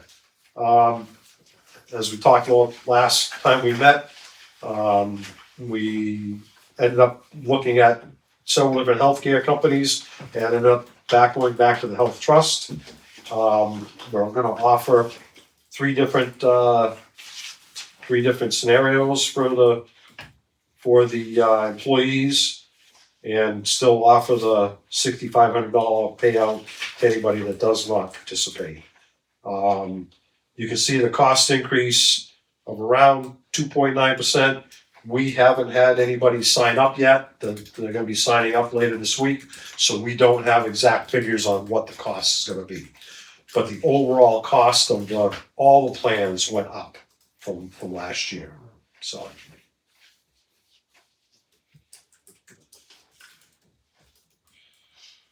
So moving down to separate operating budget lines. I just hit some of the highlights, some of the ones that you may have had questions, why did this go up? And I tried to answer those. Elections, there's 3 elections this year. Our audit, we have an outside auditor that comes in every year, and they increased their contract with us by $4,500. Postage is up $1,000, and that is because the cost of postage is up. Legal, we increased to $15,000. We are we've overspent that line by a little bit so far. We still have another month, and we will probably be using our legal counsel here in the next couple of weeks. Personnel administration, Medicare and Social Security are up. We're also using a payroll company now. And if you are going line by line on this, you'll see we had a problem with our new QuickBooks and the retirement system. So we ended up going with a payroll company, and it solved the problem and makes it a lot easier on the staff and being able to handle that, so. How much was that more? $6,700, I believe. That is correct. Planning board and buildings both decreased. Cemeteries, $2,800 increase. Insurance, workers' comp went up, and you can see liability went up $15,000. And that was because Primex had an assistance program that they helped smaller municipalities out of their funds, and that program was discontinued. Their board of directors decided that they started looking at their budget, and they said they can't afford to do it anymore, so we got hit with a $15,000 bill, or an increase of $15,000.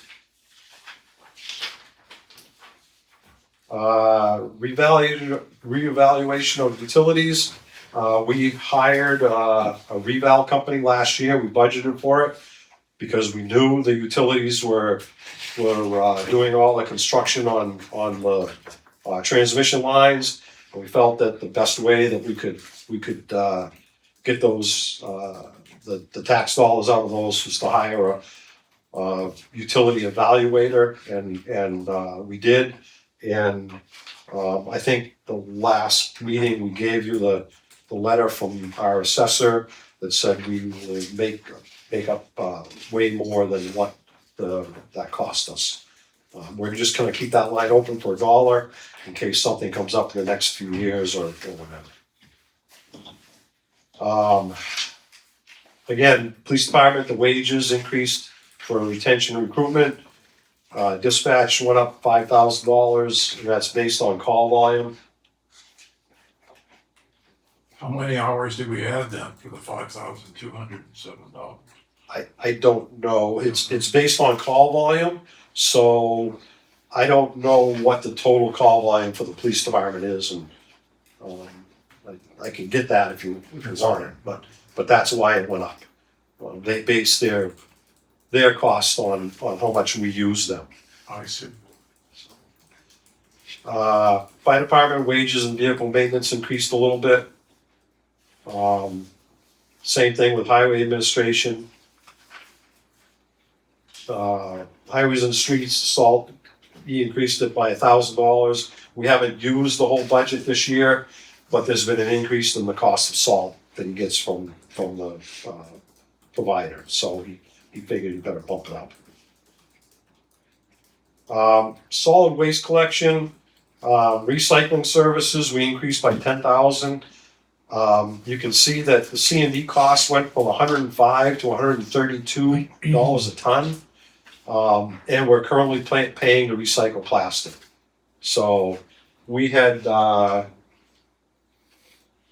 guess the C&D costs, we pass on to the consumer because we charge for it, but we don't have a scale, so it's based on volume and the experience of our staff up there to look at how much there is and say, okay, we figure you owe us this. I don't know, my guess is we're undercharging, but again, without a scale, that would be tough to figure out. And the price of the scale was The- substantial. Yes, yeah, putting a scale in is quite substantial. I know we undercharge, because I tend to give Dave 2 times whatever he asks me for when I show up with stuff. But, so I know we undercharge on that. Yeah. And then we have we haven't raised the bag price in like a decade, guys. The bags need to go up. You need to be better. No, Both. they need to, they're originally designed to hold 20 pounds. It doesn't help to raise the price if you put in a bag that then holds 50 pounds of stuff. So they're supposed to be minimum. That's the plan.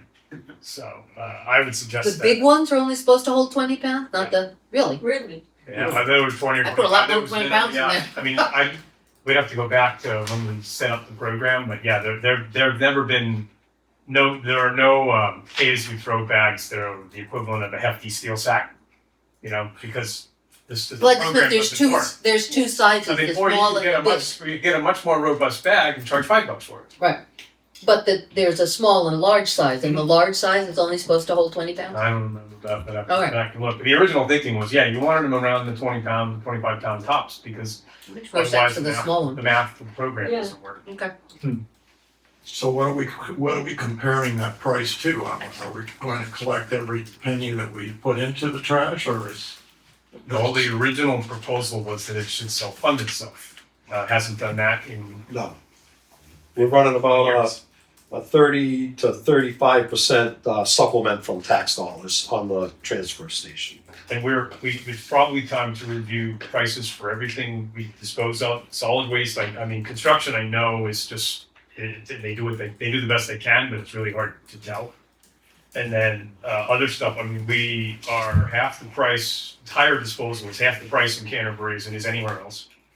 Like if you have a set of tires put on at the shop, they charge you $5 a tire. Canterbury charges $2. So I think it's probably time to review the cost side of it because it hasn't Oh, yeah, gone well, in a very long time. yes. And the other question I have is, does every town take construction lease? Deerfield just canceled theirs. Because I mean, you could, if you drive to Concord, right, and just pay. Yeah. You go over the scale and pay what it costs. Or you can go to Casella up in Belmont. Is that Casella? Yeah. Yeah. Yep. Yeah. Yeah, the We've already got facility the in truck, it's Belmont not a big takes C&D, and they actually take, hazardous household hazardous Oh, it's waste. just a pain to go because you sit in the traffic line and wait an hour to back in and then. Yeah, It's great. It's probably worth a review to see what we take, why we take it. How does what we take in compare to what our fellow towns do? And then, yeah, you don't wanna make life hard for everybody. Are you volunteering to review those costs? Looked at it for a long time. The last time I did. I would help you if ended you up want with to. pay as you throw. But I would certainly volunteer to have a look at what that entails. I would help you with that. Okay.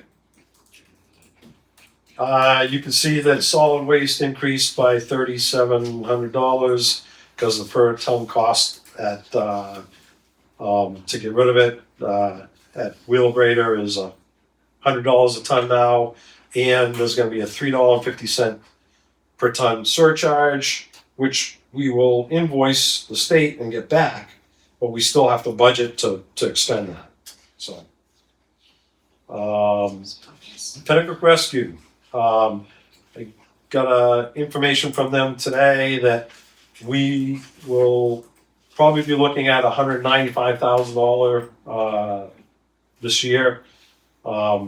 They haven't come to an exact amount yet, but their total operating budget last year was $650,000. This year, they're projecting it to be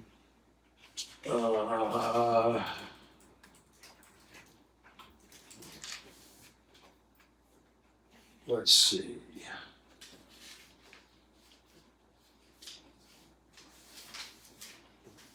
$800,000. So Last year was what, Ken, please? last year was $650. And that was after their trust. Yeah, last year was $650. That was their operating budget, and they used $63,000 out of their cap reserve accounts to help fund that. They're not going to do that this year. They're not going to take any money out of their cap reserves. And they have a projected payroll of $800,000 this year. So last year was 650,000 plus 63,000. Plus the Okay. 63, correct.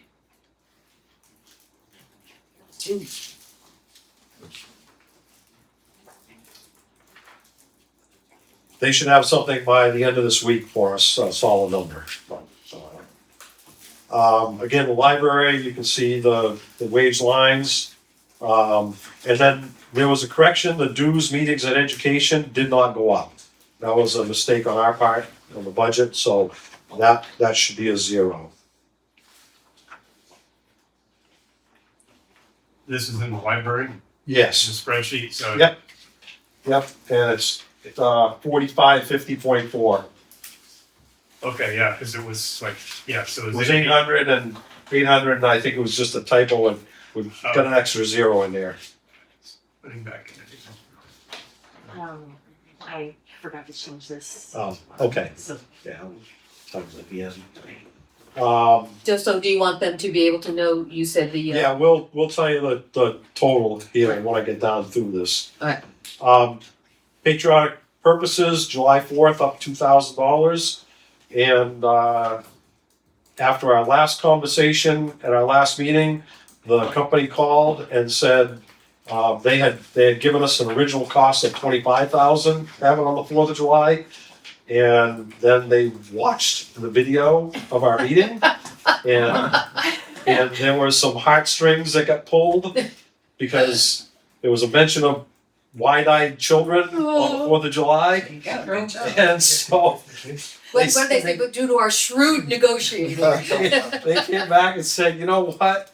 We'll give it to you for $10,000 on the 4th. So thank you. Selectmen John. Selectman Todd. Yep. Well done. No, the children of Selectmen John. Children. Yes. I can't believe they watched the. Why did they watch, is the Apparently question. one of their employees happened to watch it and sent Oh it my to the God. boss, and the boss looked at it, and the That boss right? and the owner looked at it and said, you know what, we're gonna do it. Well, you Thank know, you if you're watching. Yeah, Right, if you're watching tonight, yes, thank you. Exactly. wait a minute. Next time we talk about a fire truck, let's just. What happens to the children when they see a brand new fire truck? Or when they see Santa come down there Right. and why the new truck. Get it for That's $100 right. grand. Conservation land management went up $1,600.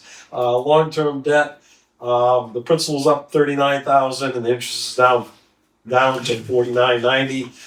We're taking that bond for $490,000 for the new fire engine. So the new number on the operating. Pennacook Rescue and the library change. Yep. So with the Pennacook Rescue and Library change, we are at a 7.3% increase.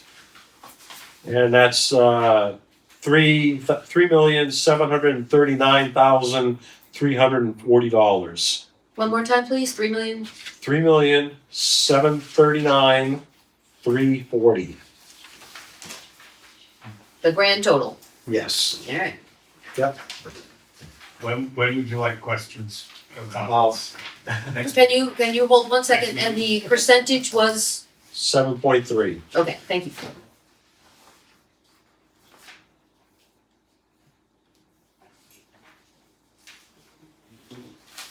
You all set for questions? Not 17.8. Right, no, right. All right. A quick one, which probably has an answer, and it's a quote, but there's a big jump in liability insurance. Should we change risk pools? Let's see. That was what you said. That was, yeah, I talked about that. They had a program, Okay. it was Primex, and they had an assistance program for small towns. And their board of directors said they couldn't afford to do that anymore, so that's why the liability went up $15,000. We haven't had any claims. We have had a few claims, but, so that, the claims compared, also with that program going away caused us to have that increase. Overall, I would say a good job trying to generate in a tough environment, especially for wages. I think the library trustees are out of step with what the rest of the town is trying to do with that type. And if I look at the overall library budget, it's very generous. And the concern I would raise with regard to the library is, the trustees agree on how much money they're gonna reimburse the town for, each year, but one, it's not guaranteed. Two, the town has no visibility to the library trust. You can't compel that reimbursement. So I worry about elevating the wage and the basic expense for beyond what the rest of the town departments do. And I don't know, Ken, how do we compare to other town libraries? So I think in your package, there is a comparison sheet for libraries. There we go. Of all, Library comparison. we're significantly more than the other towns.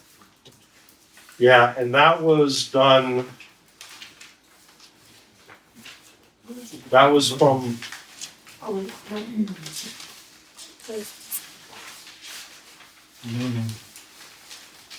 So there's 4 pages related to the library in the packet. Can we color code it next time? I was just gonna say, we need 6 No. different colors paper. I'm just kidding. You're lucky I got all this printed out. It's also the warrant article for the copier. there's a reason for it. I couldn't use the copier again today for this, so anyway, there's 4 pages. So there is, Okay. there is one titled Library Comparison with Other Towns. And again, this was, the library sent us a email link to a, comparison. It lists all the towns, all the libraries in the state and gives a whole bunch of information. The last the latest was, 2024 line, 2024 fiscal year. So if you look at that, I put this together because these are the towns we use for wage comparisons for the rest of the other employees. So you can see if you start at the bottom, the library operating expenses, Andover was 53,000, Chichester was 101, Canterbury's 302, Dunbarton's 121, New Hampton's 97, and Webster's 62. And then the director, how many hours they worked, and whether they get benefits. So you can see the director in Canterbury in 24 was making $28 an hour. They worked full-time and they got full benefits. So moving across, the only other library that paid a little bit more than that was New Hampton, and they were at $30 an hour. The proposed wage for the director this year from the library is $34 an hour. I don't know what the proposed wages are for other towns. Again, this was 24's numbers, so, there have been changes, but this was how we compared it last year. So if I'm reading this correctly, for a children's librarian, only Canterbury and New Hampton have one on this list. Correct. And then we have 3 circulation libraries. Yes. Yeah. Yes, No one else has additional staff, that's except according for to New that, Hampton, who has a historical library. right, according to that spreadsheet we got from the library, that's what we got. Oh, don't the others have library assistants? There's Oh, yes, okay. all the way across except us and New Hampton. Right.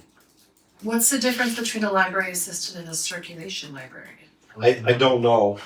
There's no job descriptions that went with that spreadsheet, so I'm not sure.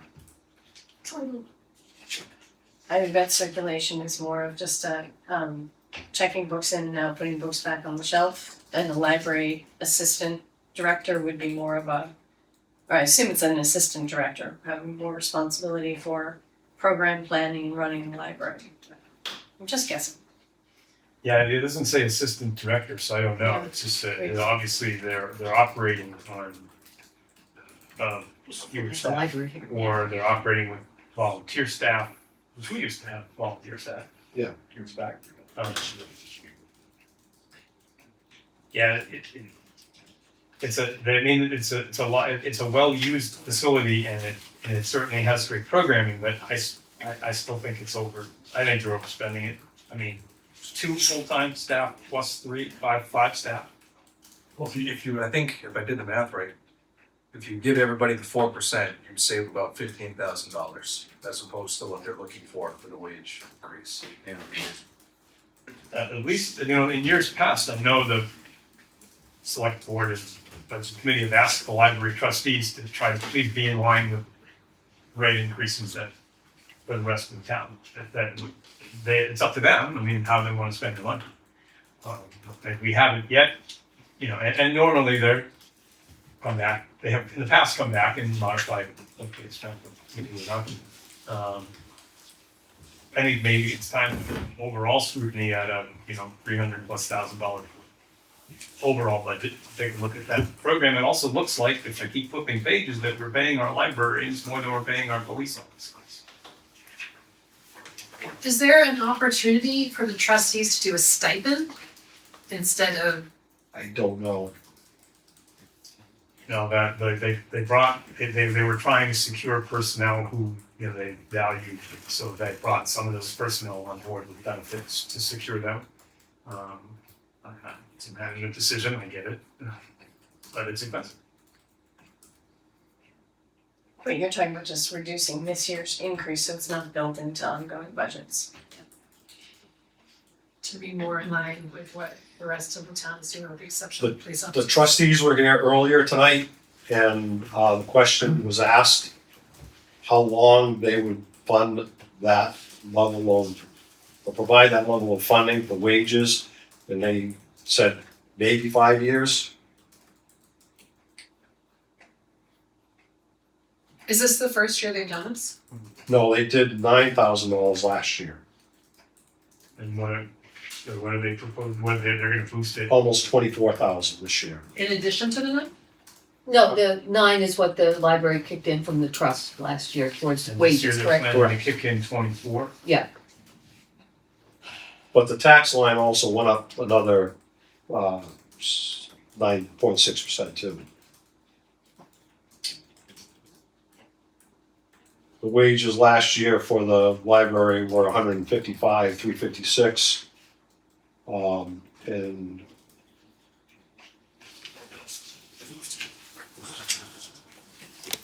This is on page 11 of your budget. they're proposing 170, 302 this year.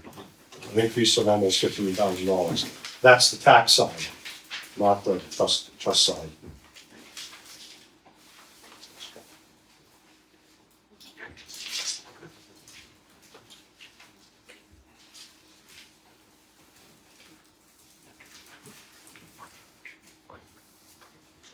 So the bottom line budget, if you correct for the dues, if you correct the dues line, right, was that, 6.9% increase.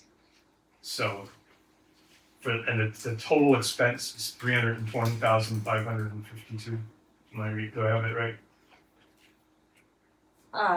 Total library. That's.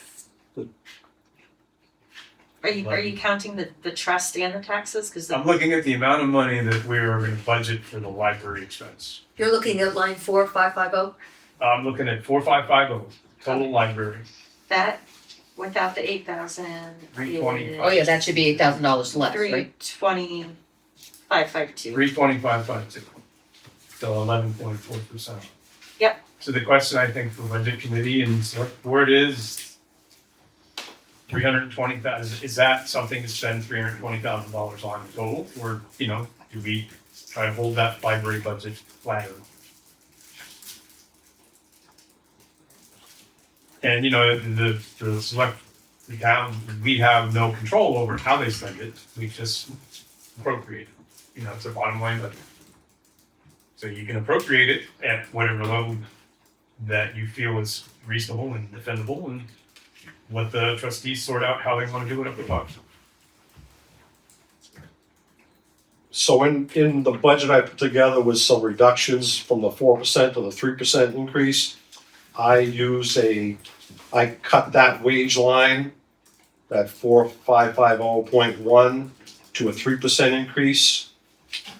And it goes from last year's was 155, 356, and 3% would be 160,016. So the bottom line would be 310, 266. Isn't part of the increase that they've added another part-time person? I thought there was a new assistant Lauren, yeah. children's library. They do have an additional employee, yes. Yeah, and I had a note on I forgot to ask them. So was She's like 5 hours a week at $20 an hour, right? Yeah. So it's pretty minimal, but it's still part of it. right, I was just questioning if a new person wasn't part of the base in 2025, then if you apply the 3% to last year's base, then you also need to add the new position if it's. You would, yeah. Yep.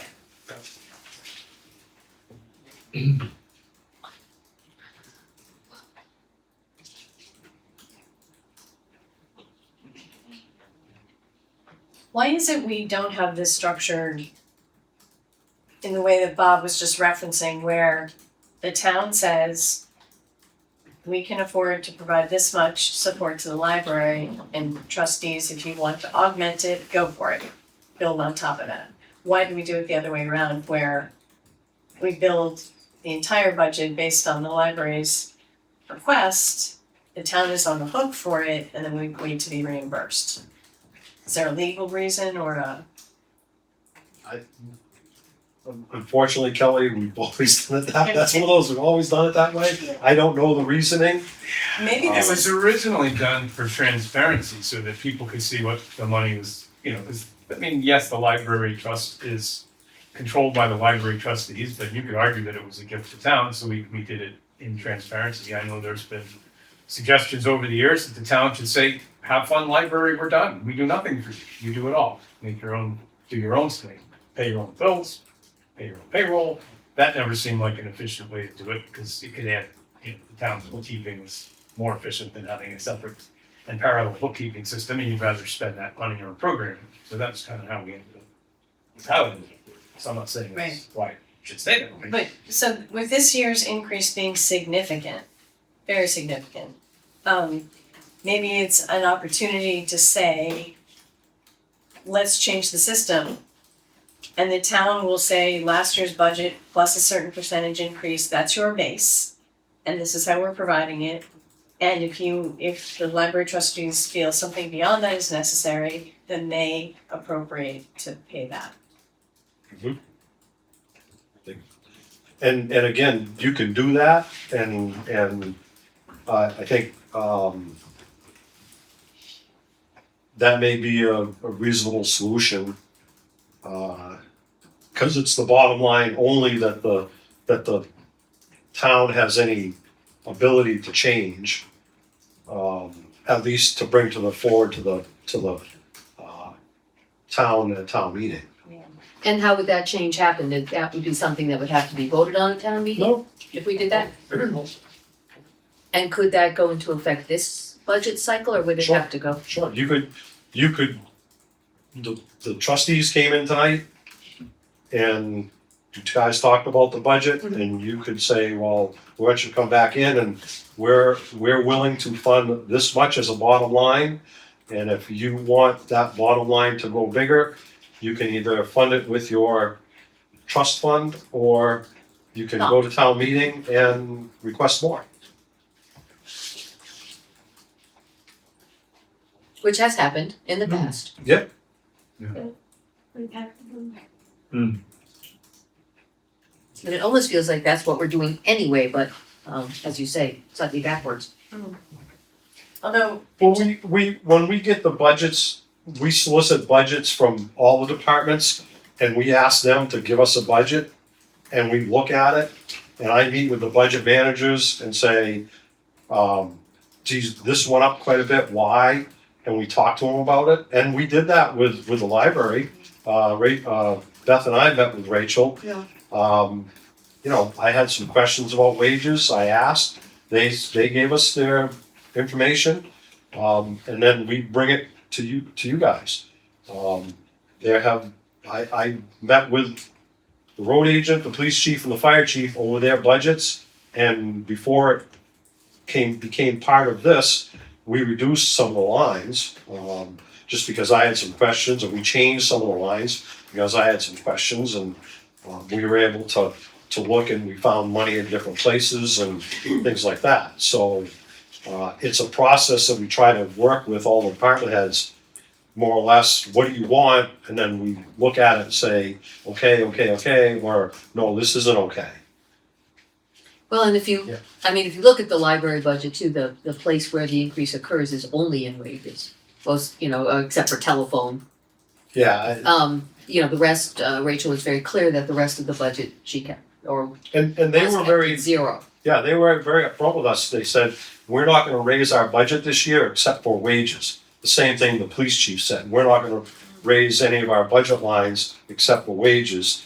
They have no control of dispatch, so that was that, but the rest of their budget lines, they're all the same. And that's. Yeah. I don't find public safety and library to be sort of equivalent functions for the town, right? So we can't hire police officers, so you have to do a step increase. We have to be able to attract public safety officers. We don't have to be able to attract extra children's librarians. It's nice to have them. So it falls into the need to have, nice to have category. And I certainly don't suggest that you cut dramatic funding off of the library that runs well. I just know that in 2023, we spent $279,000 on the library, and I think in 23 we had a good library. So going into 26, do we need to spend 50 grand more? Agreed.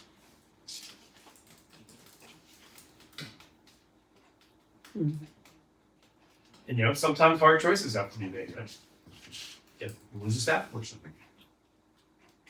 The town's also done a really good job working really hard to keep the government as part-time as possible. You know, utilizing part-time retirees and other folks in the fire department and wherever we can. And I don't think it's unreasonable to ask the library to have a go with that too. At least be consistent with the rest of us. Yeah, the fire department actually converted a full-time position with benefits to part-time. And you said, with a retiree. Yeah, I think, you know, this is.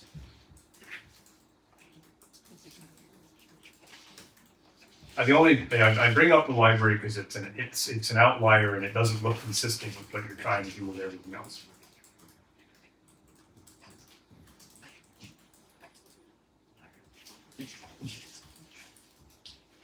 Any other questions on that portion of the operating budget? I will move on to warrant articles. The highway department needs a slide-in water tank. The water truck is not functioning anymore. In your packet, we did get a list of the vehicles.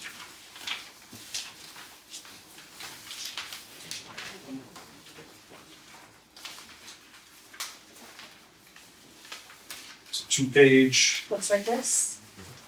One.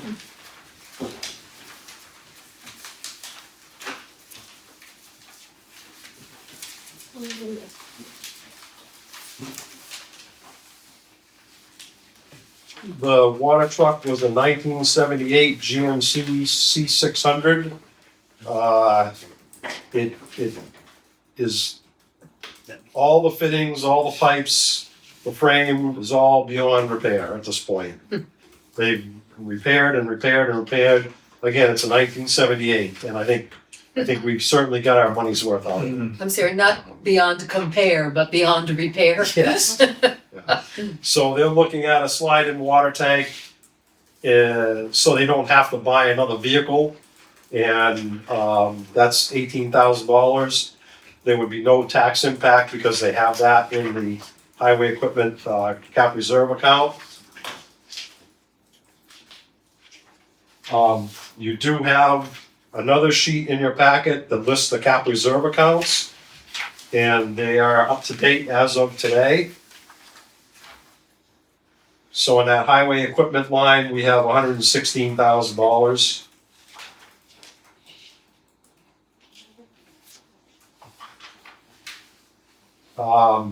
The next line, the next thing would be replace T1, which highway, again, a highway, it's an international, it's a 2011.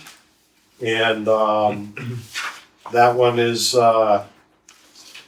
it says it's in good shape, but I talked to John and he said, well, not really. The body is rusted through in some places, and they've had a lot of mechanical problems with it.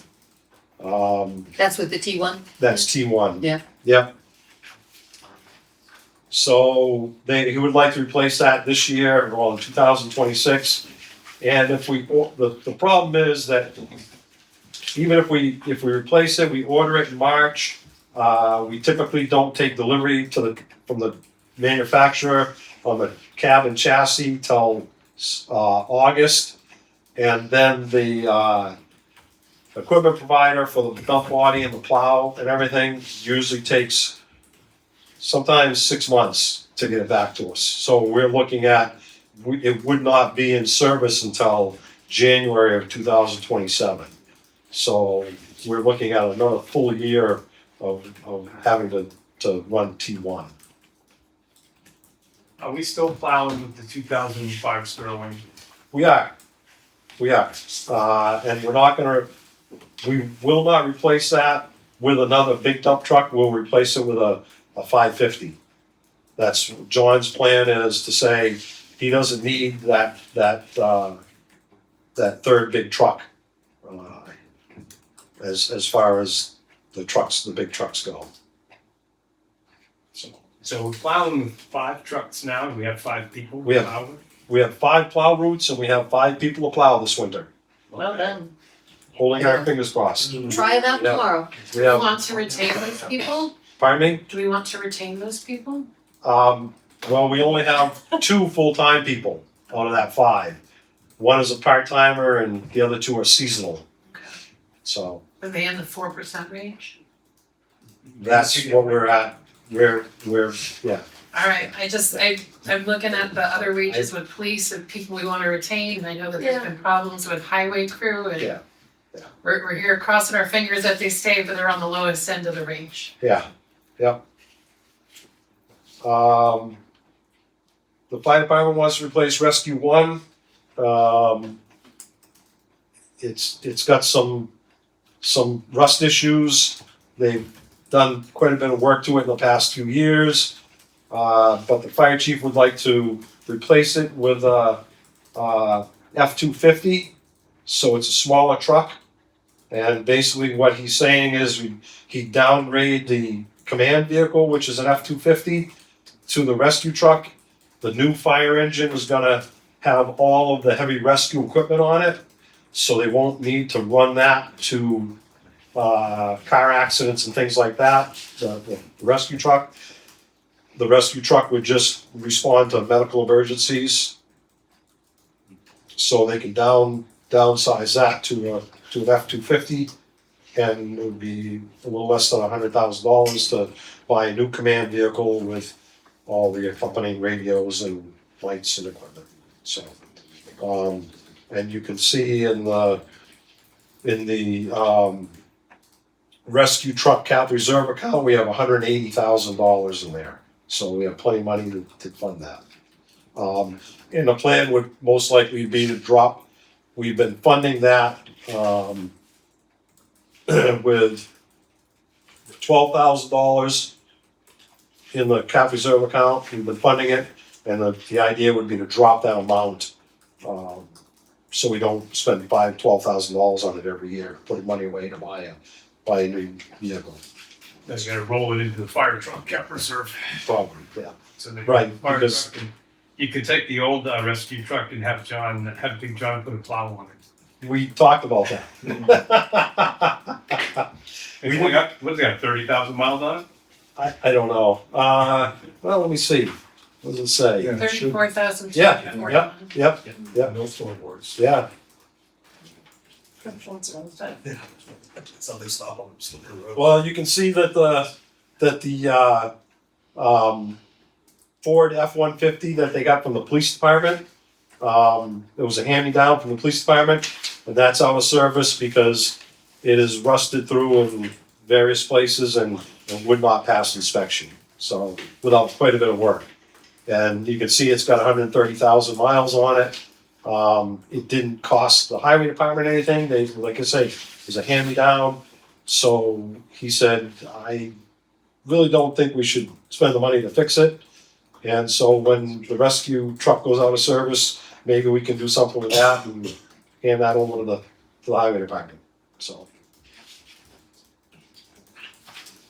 So one of the things that is concerning with this list is as I look through and I look at the estimated replacement here and the condition that they're currently in. So we have 2 Ford Explorers that are in good condition with fairly low miles, due to be replaced this coming year, but when you go down to the other areas, it's poor. Like, why aren't we helping out with some of those and maybe doing a couple more years out of these cruisers? So that was one of the questions that the Board of Selectmen had for the police chief earlier tonight, was if we could put off replacing at least one of the cruisers. We did buy one already of the vehicle because he had money left over in his budget, in his 25 budget. And so we bought the vehicle and this year in 25. So it's already money that's been approved, so we thought might as well buy the vehicle and then at least have one. And the topic of discussion earlier tonight was, could he put off purchasing another one next year? And he said he would look into it. He thinks he could. I appreciate the effort both by Chief Marsh and Chief Crotty, right, because they're being pretty darn good stewards of of the budget money and end up creatively thinking about how to do it. I had a strange, I know we're putting more miles on the cruisers and using more fuel because they are now commute covers, right? Right. So basically, They take long. in order to keep a police officer, you have to give them a company. That was a big incentive too, yeah. It's a big incentive. So, and Scott, you feel free to yell at me, but could we not just buy them like a Toyota Corolla to commute with? And then have them, I mean, you could buy 2 Toyota Corollas for the price of 1 police car. Right. That So did come up. here would be the problem though, as soon as they hit the town line, what happens if a crime occurs? They're on duty as soon as they're on Or town they line. took it home, what happened? Right, but yes, I grant you, as soon as you hit the town line, you could respond, but in the years when they drove their own cars, they couldn't. True. I don't know, it was just one, it was a thought that said, you could get a. Yeah. It is now the standard in law enforcement. Yeah. That's, what we've been talking about all night, recruitment and retention. So, I have to tell you, having commuted one for a few years in a white Ford Crown Victoria, it's the worst way to go anywhere. Now they've had experience. Well, I didn't mean because it was an uncomfortable car. I mean because everybody suddenly looked in their mirror and slammed on their brakes in Yep. front of you, or they drove 5 miles an hour under the speed limit in front of you on 2-lane road. remind me, I'll tell you, at police academy, I broke a Ford in 2 during the week. So, it was still a lot of fun.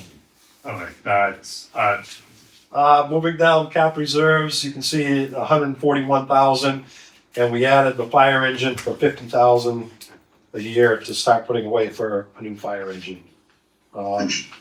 As we discussed previously, that probably will not be enough, so we'll have to revisit that at some point in the future. could you make Can I a, ask a question? Sure. Hi, okay, so we were talking about the library and line 4550.4. There was a mistake and there's $7,200 that we should have a line through, is that correct? Correct. So if that line were through, then wouldn't the total be reduced by that $7,200? Yes. Okay, so the actual expenses are going to be like $5,000 instead of 12,000 something? Am I right on that? Well, if you're adding up. So the new totals, the subtotal for library expenses with that correction is Yes. is $275,756. So the difference from 25 to 26 is actually 17,785, which is 6.9%. And then on the line below that, for the library as a whole, including the trusts, is $320,552. The increase is 32,731, and the percentage is 11.4. Well, at the possibility that I will get murdered, what would happen if the budget committee said, we're going to put a limit on the budget? That should be, instead of the 9 or 10 or 11%, it should be something less. I mean, we could talk about the amount, but we didn't come up with anything after the discussion about the library. And so sometimes I feel like we need to come to a closure on what we've decided. And I didn't think we decided anything on that. It was just a lump in the air and we'll come back to it, I guess. So how do you think we should handle that? I would go along with you on that one, Bob. I'm comfortable if the budget committee makes a recommendation to the selectmen that says cap it here and then let the trustees work out how they want to spend it above the line. I'd be comfortable providing that guidance or that recommendation. That's, those are the kind of recommendations I believe we look to the budget committee for. And. Well, that's why I thought I was here, to Yeah, tell you the truth. thank you, Bob, you've asked the essential question. Okay, If we were to suggest a cap and say the library could fund more from the trustees could fund more above that if they wanted to, are we putting at risk any amount of reimbursement we would have still been expecting? Like, No. do we Well, need to I don't know. does We the don't know that. We don't cap know. that we offer need to be all the town can actually afford to spend if there is no reimbursement? So that then they're doing everything above that and we don't end up in a quibble at the end of the year was like, oh yeah, but we still wanted 10, 20, 30,000, whatever it is back. You should do, if you're gonna do a cap, do it for the library expenses subtotal line, Right, not the bottom line. not the bottom line, Because the it should be bottom the line- subtotal line. Includes the trust fund, so, I see. yeah. So the trust fund expenses are now set up at $44,000, right? 44,796, am I reading it right? Right. Yeah. And those are identified as including $23,946 of wages. Correct. But the whole voted appropriation is the $320,552. If you vote that appropriation, regardless of the offset or how you decide to break it down. So I don't necessarily agree that you set a cap based on the library expenses line because the voted appropriation is the total. And the town and the taxpayers are on the hook for the total, regardless of reimbursement. It's true. The only reason it's broken out is so that you can show it as what the library intends to do as a revenue offset from their privately held funds, which is great, but it's a revenue offset. So I think you have to work off the whole expense, because they're gonna spend, if you vote, if this went in this way and the town approved it, you'd spend $320,552 of town taxpayer money on the library. And then the plan is to get, $44,000 of it back as a reimbursement from the trust fund. Well, I think you have to look at the bottom line, not the library expense.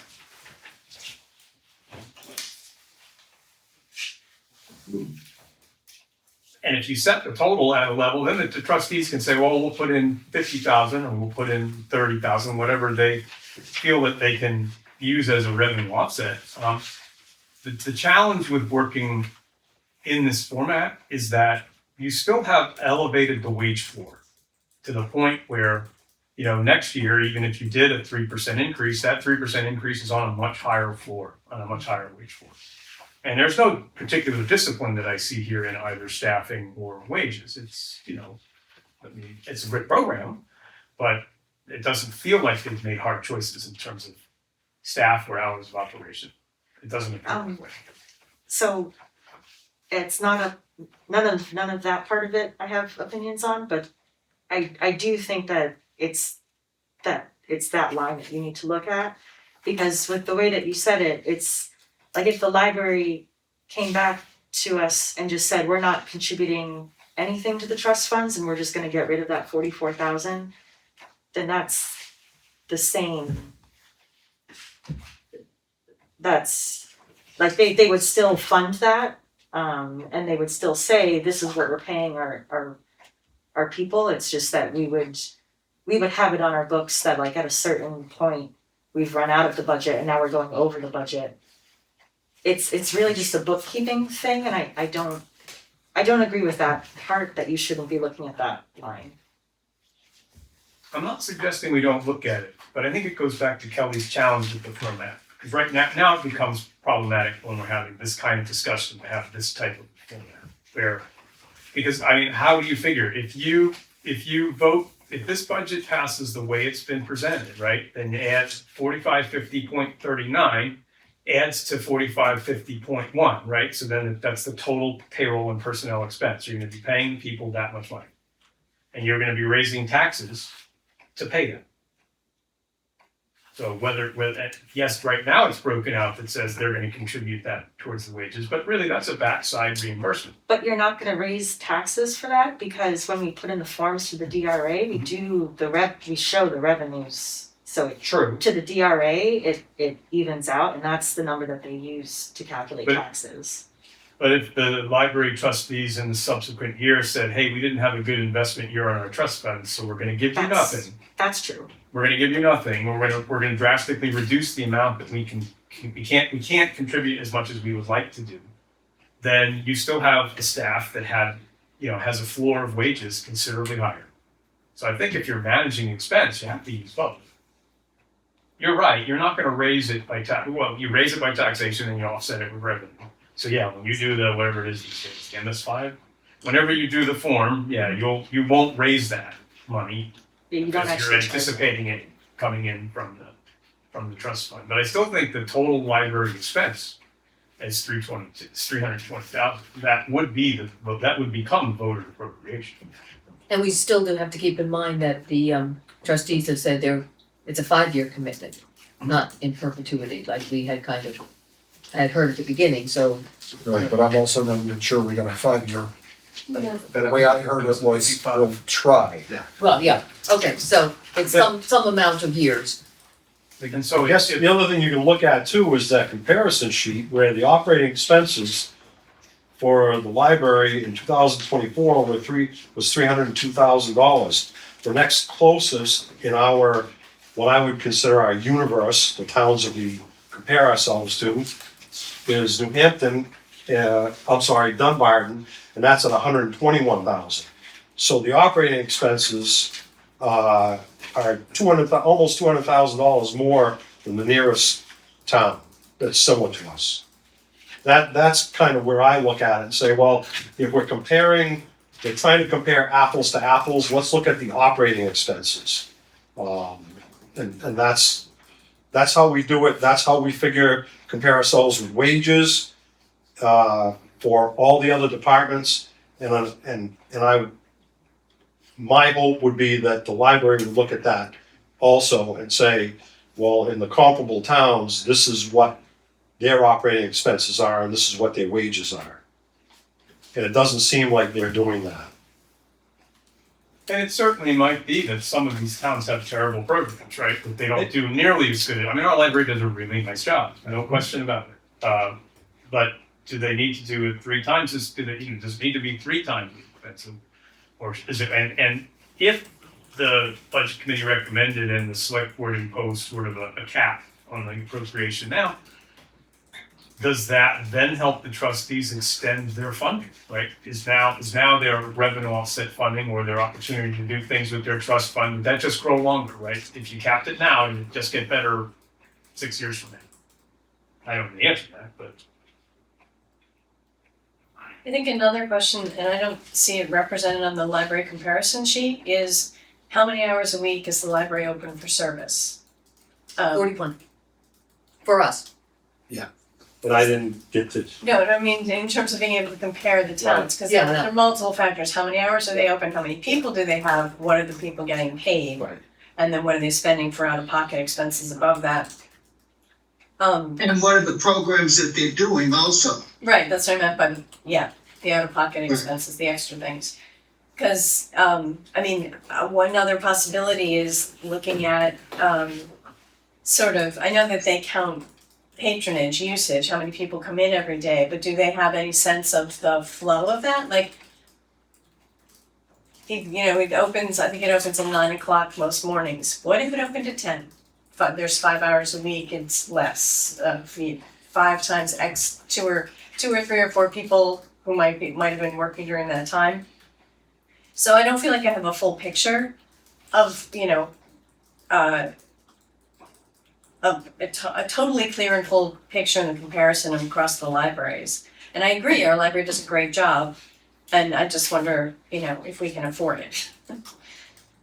But I think that you just said the only question we should be considering.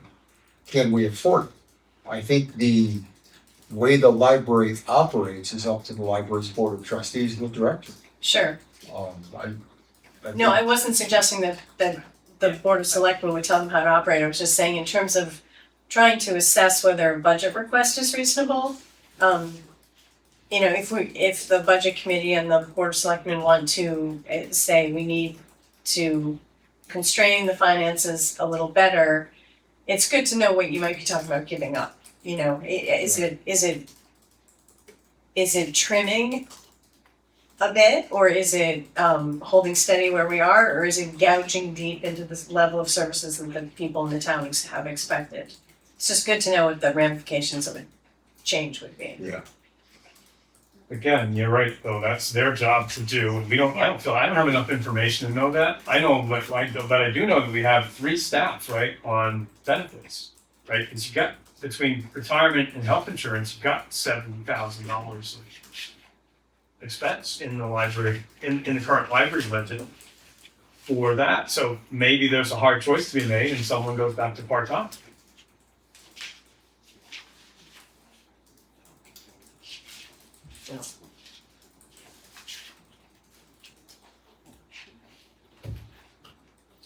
So would you recommend, would the budget committee recommend that the library budget stays flat for 2025? Is that fair, or is it that we would recommend that it increase at a modest percent? Because other departments are up and down in different ways, so I don't know how to do that. How would you choose? Okay. How would you choose, what would you use as your basis for coming up with a number to say this is how much? Should look at the total average increase of each department for the year. And, you know, and then, so to see what they are, if they range from 2.8 to 6.4%, depending on the department. And then come up with use a median. I think that's tricky because I think the police is like 9.8 because they're doing their Well, flows. that's- Yeah, Right. that methodology assumes that everything was accurately and appropriately budgeted in the prior year. So I don't know that, I'm not Big sure. assumption. And there are changes in the overall departments of things, uncontrollables, right? The police have no control over dispatch, right? That's, Right. you get charged that, they have no control over Pennacook Rescue, whatever the ambulance service charges. So I think you have to go back down to a wage increase. So I think what I might do is put it at your 3% increaser that'll cover their wages, leaves everything else controlled, everything else is controllable flat. Yeah, and that's, in my reduction budget, that's what I just did.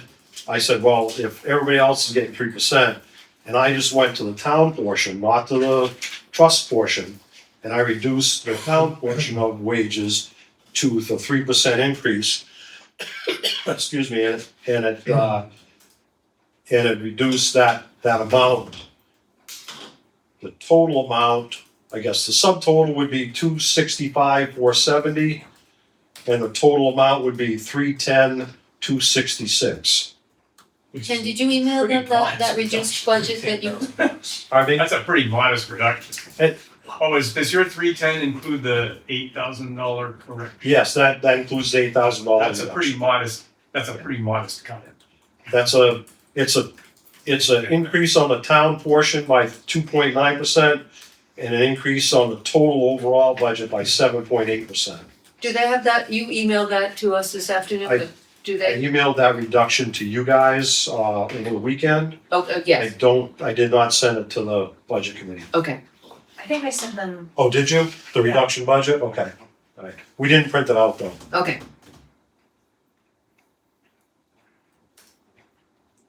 The reduction budget that you got by email did not have that $8,000 correction though.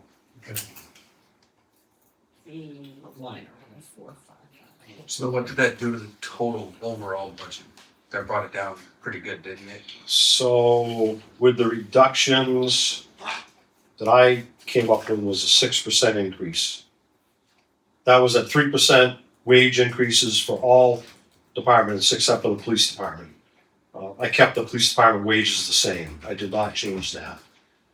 What's the percent difference from 3 to 4%? On the overall budget if you go with a 4% wage increase across the board versus Oh, we have 3%? them, we have them both. It was seven, Oh. 7.3% without at 4%, 7.3 versus 6 6%. And that was leaving the police with their proposed. That was leaving the police with their proposed increase, yeah. which are pretty high. Yep. And this is standard to other towns. When I looked at the comparison, we seemed pretty in line with other towns of our size, so unless they go up real big, we've got ourselves a new library.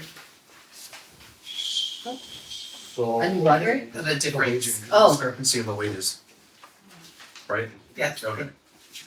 Yeah, so, No, you did reduce the people. oh, I did reduce them? You Okay, did reduce the people. alright, sorry, I guess I did.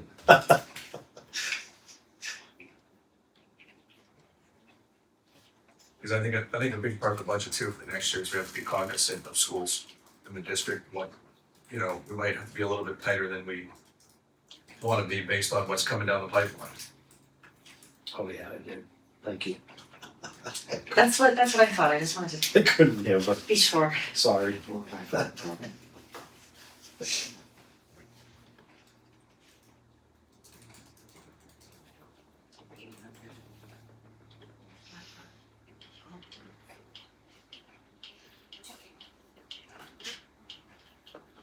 Are you talking about that 8,000 to 800? The proposed, the reduced one doesn't, it still says 8,000. Correct, the one the one you emailed did not have the $8,000 correction in it. It is not corrected, yes, correct. Correct is not corrected, okay. In my ongoing quest to be extra popular around town, here's an idea. Why don't you just make this simple and say, last year's budget was $287,821 for the library in total, including what the trustees were gonna fund and what the town was gonna fund. And just round it up and say, work within $300,000, call it a day. However you guys wanna distribute it up above, that's great. That's the cap. But does that stipulate how much total, does that mean they're still putting in the 24,000? Or? Don't know you. Yeah, I don't know. You're right, that does complicate it. That's right. And there's no other department we're saying that That's to. why you wanna use the expense line. Yeah. Right. Alright, then if you do it on the expense line, you still have the issue with the board when they run out of money, but then you say, okay, last year's budget was 257,000 on the expense line, so just cap it at 260 and call it a day. 265, whatever number feels suitably even and reasonable, and say, within the town expense portion, here's your limit. If it was 265, 470, that's 2.9%. Perfect. That's with the 3% wage increase versus the 9.6. The only thing I can say is if you don't force it down harder, then you don't make, there are no choices to be made in terms of staffing and personnel. If you think it's over generous in terms of what you're spending, or if you think the staffing full-time versus part-time isn't the proper ratio, the board's not driving any change there. But again, I think that makes the point, and at least it becomes then consistent with what you're trying to do elsewhere. And as a budget committee member, I would stand up at town meeting and say, this was our recommendation to the selectmen.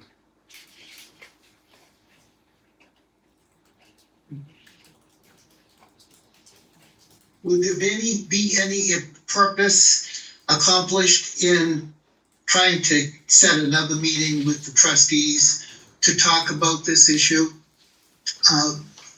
I say yes, Bob. I Don't think there would forget, be a I mean, value. the library is extremely valuable. Everybody loves the library. And so we need to be careful that we don't go off the deep end in any way. But it seems to me a discussion along these lines would be helpful between the selectmen and the trustees to say, okay, you came in, the budget committee came in, and now we need to see if we can come to a kind of compromise on this increase. I think you're right. Do we have time? Because Yes. at least it gives a chance for people to discuss it without anybody jumping to a conclusion that is forced on anyone. That's my thought. I don't know. I think those are wise words. Well, if we have a budget from the library, and we have a recommendation from the budget committee, and we can have them both on the table at the same time, that seems like everybody's got the context to make a Right. good decision for everyone. Because you're right, the library is important, and so is our bottom line. We have to make it work. Do you think we can try to find a number, either 3 or 4% for wages, so we can start playing with one, get a little bit more definite? Well, if Like, I hate it to was do very but interesting looking at the 3%, and if that's what most towns around us are doing, except for the few that are doing either 0 or less, if that's reasonable in our area, I'm not averse to looking at it at 3% across the board. So I'm just thinking we Where it's not like we're making a, number we can. yeah, we're not making a random decision saying, oh, we just wanna do 3%. I mean, if that many towns around us are, But also, And it's consistent with how the budget is constructed anyway for Canterbury this year. It seems like 3% is the guideline, isn't it? Well, that's what the cost of living is, and we generally use that as a guideline. We have exceeded that in past years because we're having trouble hiring people, but Right. that was what we use as a guideline typically. I think we're having trouble Yeah. hiring people anyway. Yeah, but it's not just us. Right. No. I believe there wasn't a major difference between 3 and 4% wage increase either, when you ran the comparisons. I like the 4 in here. I mean, I'm honestly okay with 4 because I believe if we value our employees and we maintain them and we can keep them, the difference between 3 and 4% isn't astronomical. And, you know, I think the people in this town work hard and they deserve to be compensated, and I think it's easier to compensate than it is to constantly recruit. More expensive to recruit more. Yeah. And I agree with that. I could certainly support the 4%. But isn't the understanding that the trustees could say, well, that's fine, but we're gonna do an additional consideration for salaries from our trust fund? Is that right? I would like to see him do it as a stipend and keep it separate from what we pay wages as part of the operating budget. I mean, we did bring that up earlier. There's gotta be something he can do. You mean just pay them we pay them a salary and then the library says, okay, here's an extra Here's a envelope Christmas of. bonus. They cut the check, they do it as they do, and it's not factored in. Cause the last thing you wanna get in a situation is so they already chipped in 9,000 last year, they wanna chip an additional 14, I think, this year. We talked about like, you're gonna get to a point where they say no more, and then it's, okay, do we cut these people's salary? Like, no one wants to do that. But they would be able to Right. do that anyway. Yeah, When they I were don't left think money, we they're can gonna control cut those the You counts. can't control that, they can decide to pay the people more money, they can Right. decide to pay them whatever they wanna pay them, they just need to know that somewhere along the line, there's a limit to that. Yeah. And so that's where you set the bottom line budget, and I mean, we did ask that question tonight, I don't think we got a concrete answer as to what the ceiling is or what the minimum is.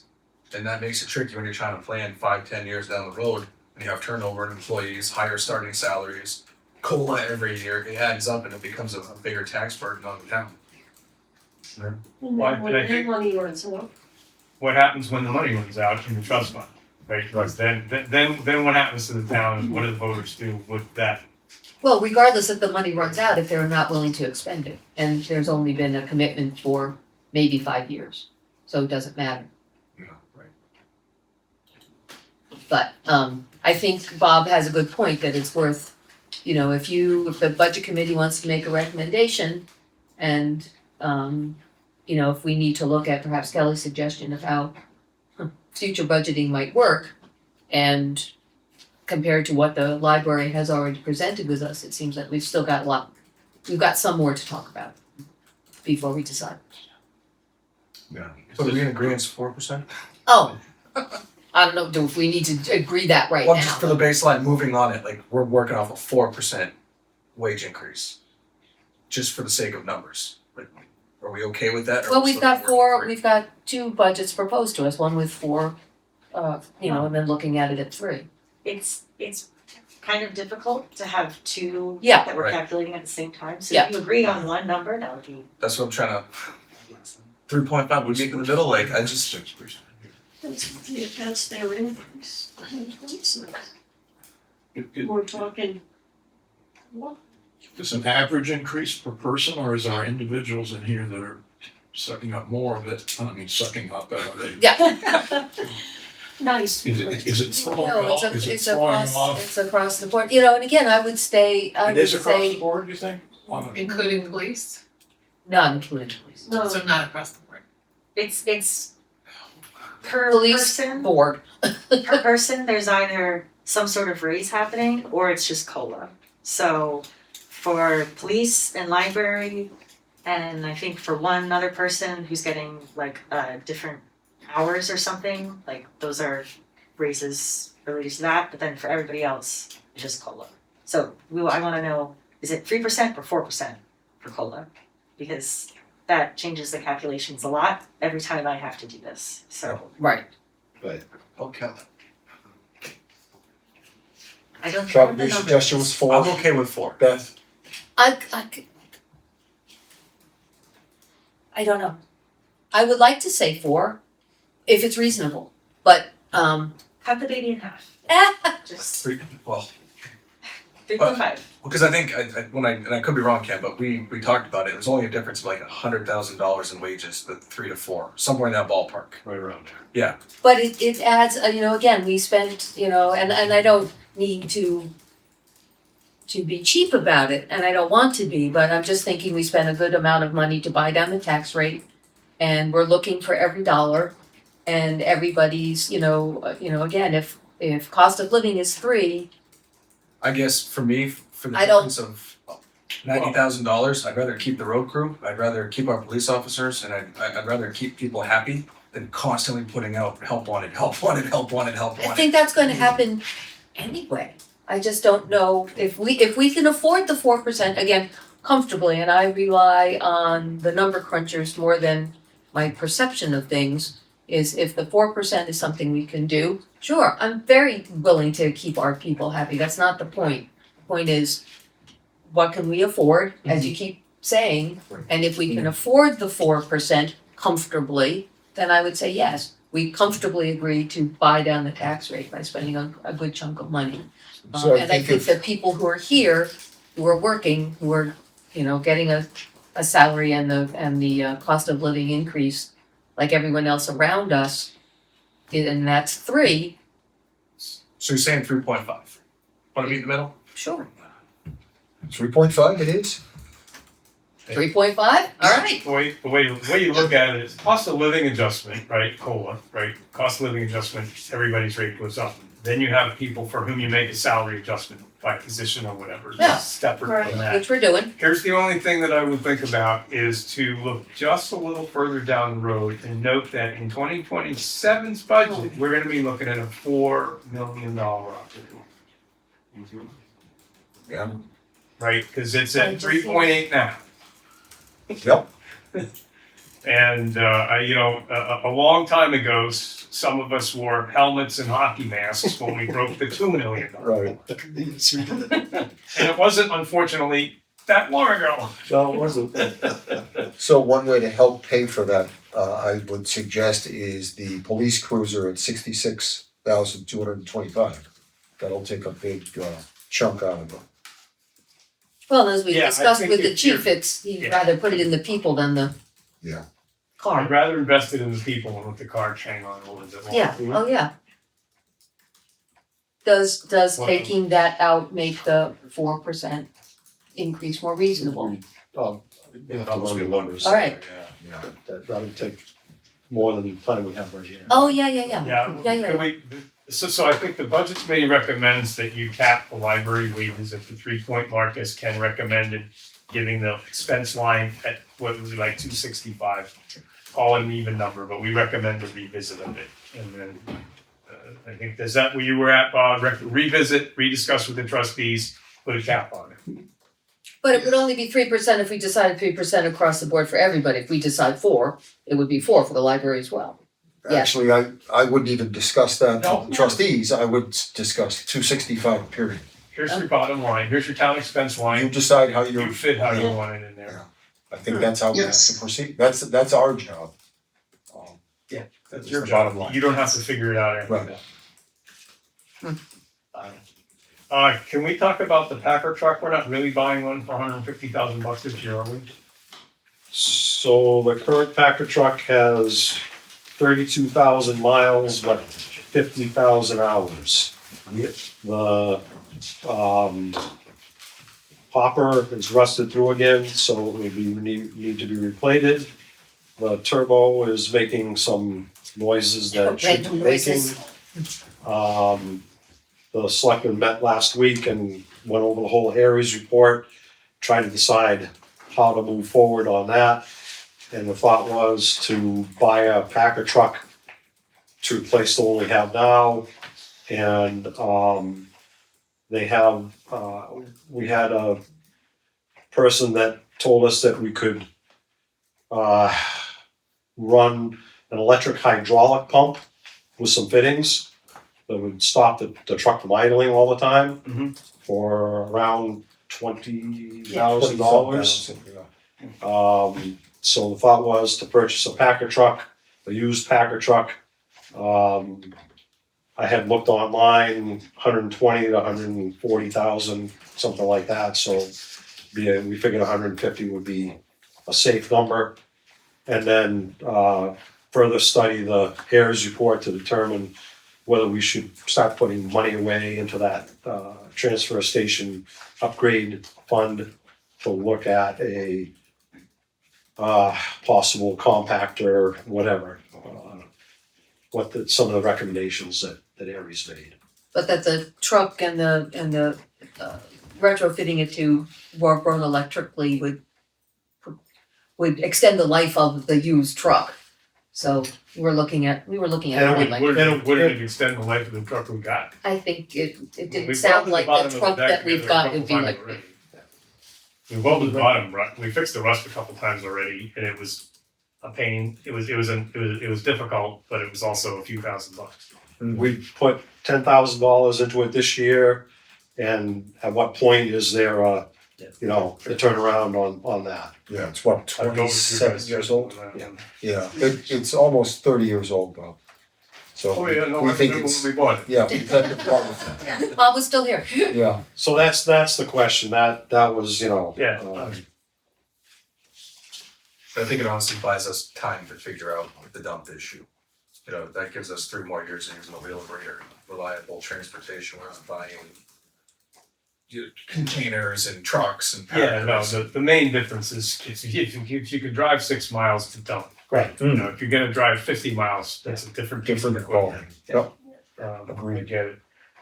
All right, and then, anything else on this? The waste oil burner, 20 grand, or So again, that was a question, I know we talked about that last time. I know there's some questions that came up about it.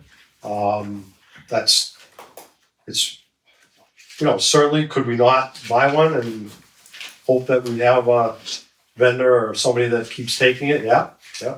I'm not sure what the options are. what if we didn't take it? Take used waste oil? What would people do with it? I don't know. Probably hiding in their garbage bags. Put it in Yeah. the burn. Yeah, No, okay, they're back there, just sits in. Yeah, take it in and It's not a good idea. Put No, it on the dirt roads and dust down like my grandfather used to do. Did he? Take empty laundry detergent, and just the one. You got to dump it in with cat litter. Hmm. Throw it in the thing. But you can't put it in green bags, it weighs more than 25 pounds. you're on the bags for. I'm gonna check that. Bags are awful. They are. They're terrible. It's all right. Work Look on at it. them and they smell. And the other one was to establish a police department restricted fund, which would do away with the off-duty details in our operating account. That's been one of those things where we have no idea how much, what we're gonna budget for that. So we put in a placeholder number, and what happens in times is that, like this year, we budgeted $15,000 in there. And we have spent,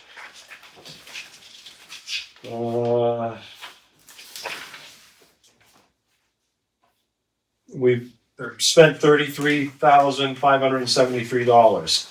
So that unfortunately elevates that bottom police line, the bottom line of the expenses on the budget side. A lot of other towns, the police chief came to us last year about it, talked to us. I didn't even know that you could do that. I've talked to several different towns. There's several towns around us that do that.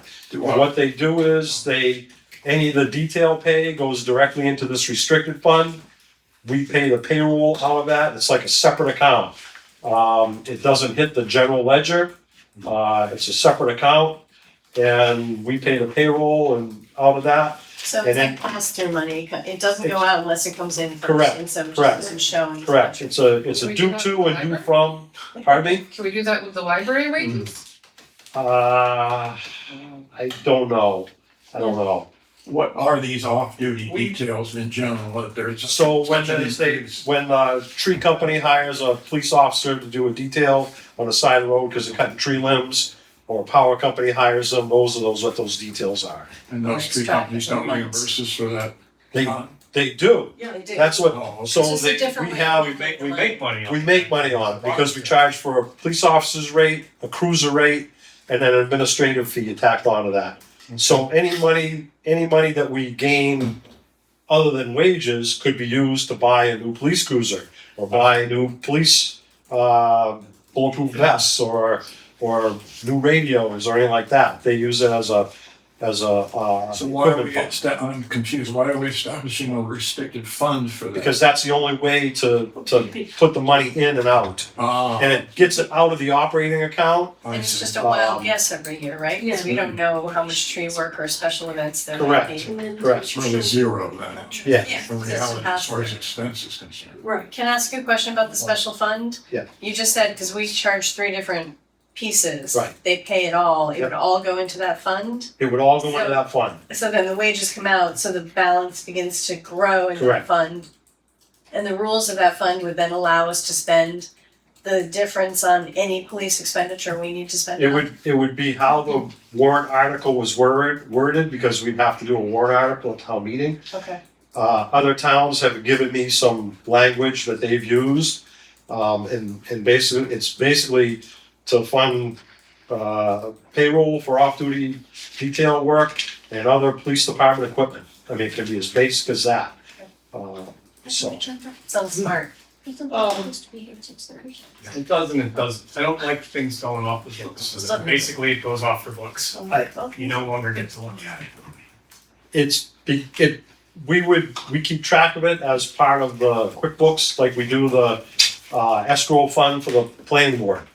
So we had to establish an escrow fund for the planning board Okay. because of the project down at exit 18.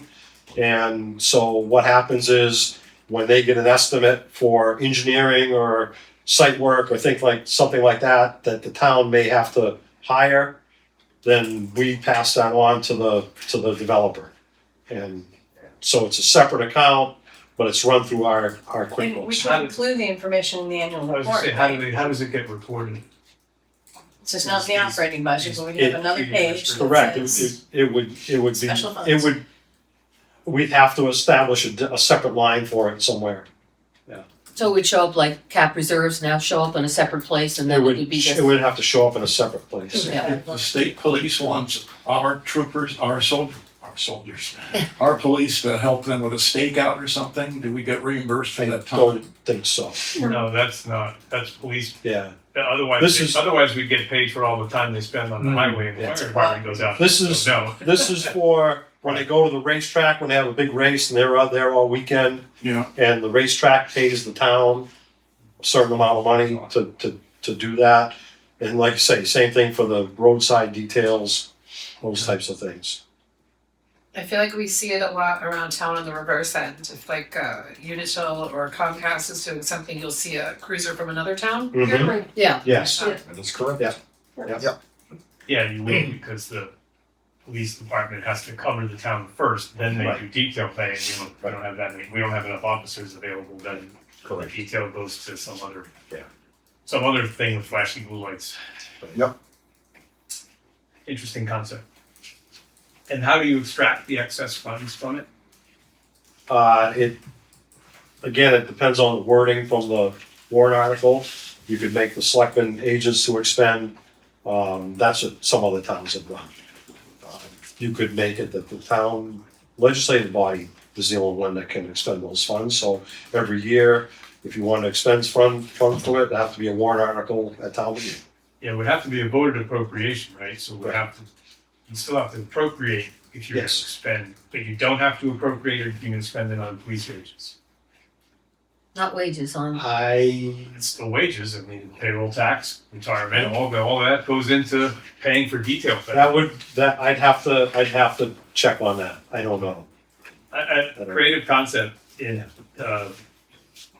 cleaner, probably, I never like expenditure that isn't appropriate. I understand.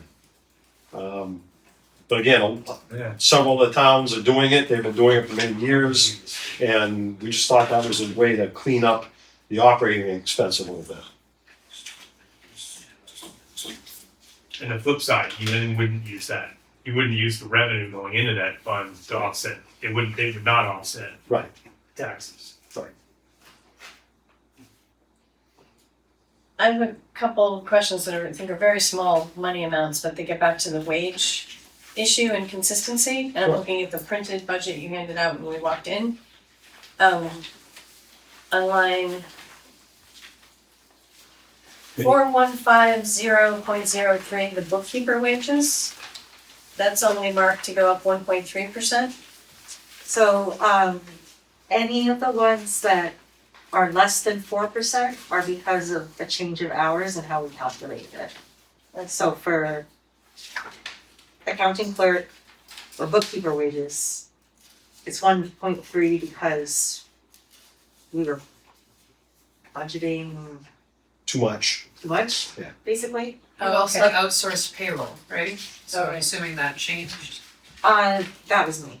That was That it's my time that got saved, but I filled that time with other things, so it didn't actually end up saving us money in terms Okay, of, so it's just time, which is, the same thing for 4191.17, which is the land use administrator. Correct, yep. cause I also did, this year I did data on how many hours each person worked every single week throughout the year, and then I did an average, that way for those kind of hard to estimate ones, like for my position too, I have it in there so that I can see exactly how much we should budget for the weird positions. Okay, and if they're not weird. Well, the hours are weird. And just to be sure, the land use administrator, we had to have a fill-in person several times during the year, and you accounted for those hours in Yep. addition, they all came. I did. though actually Kelly, while you're asking that question, there was no increase in wages in for building inspection, why was that?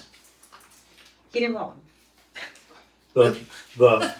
Well, if you look at the amount of hours that he works, it wasn't needed, similar to the accounting clerk, he didn't need the extra hours. If you look at what we paid out, It's, The explanation from the stage at town meeting is typically that the budget line item isn't the person's hourly rate or their salary. right, It's the full Right. bucket of money for the position, and if you look at building inspection, you budgeted 17, year to date, you've only spent 12, so Yeah. 17 appears more than adequate, which is why the budget line would show a zero raise, even if the building inspector himself. gets a wage increase. Got it? on the, in the Excel sheet that I sent you, one of the tabs has wages, and that's where you can see the hourly rate for each person and how that translates into the budget. So for Joel, it's his hourly rate at a 4% increase times 11 hours per week times 52 weeks. And that's the same for how we budgeted for Lisa Carlson, Jennifer Chase, Joel French, Michelle Hammond, Mary, myself, and Jesse. Okay, thank you, thanks. I have a question on page 7, 42-20-14 and 42-20-15. Or sorry, 42-20-13 and 14. I'm just curious what these are. They were budgeted for $10,000 each. The actual for year to date so far is extremely low, but the 2026 budget is still the same. That would be an accounting error on my part. I need to go see how the general ledger is being updated. Because it should absolutely be way more than that. So, the money that should be in that line is currently in the EMT wages other line, so 4220. That's part of the payroll process is I have to map it to the different lines, so I mapped that incorrectly, so thank you for pointing that out. I will fix that for next time. So year to date where it says $90 is actually a lot more than that. It's actually a lot more than Yeah. that, but if you look at the bottom line for the fire department, that is accurate. It's Okay. just, I have it No. on the wrong line right now. Got it.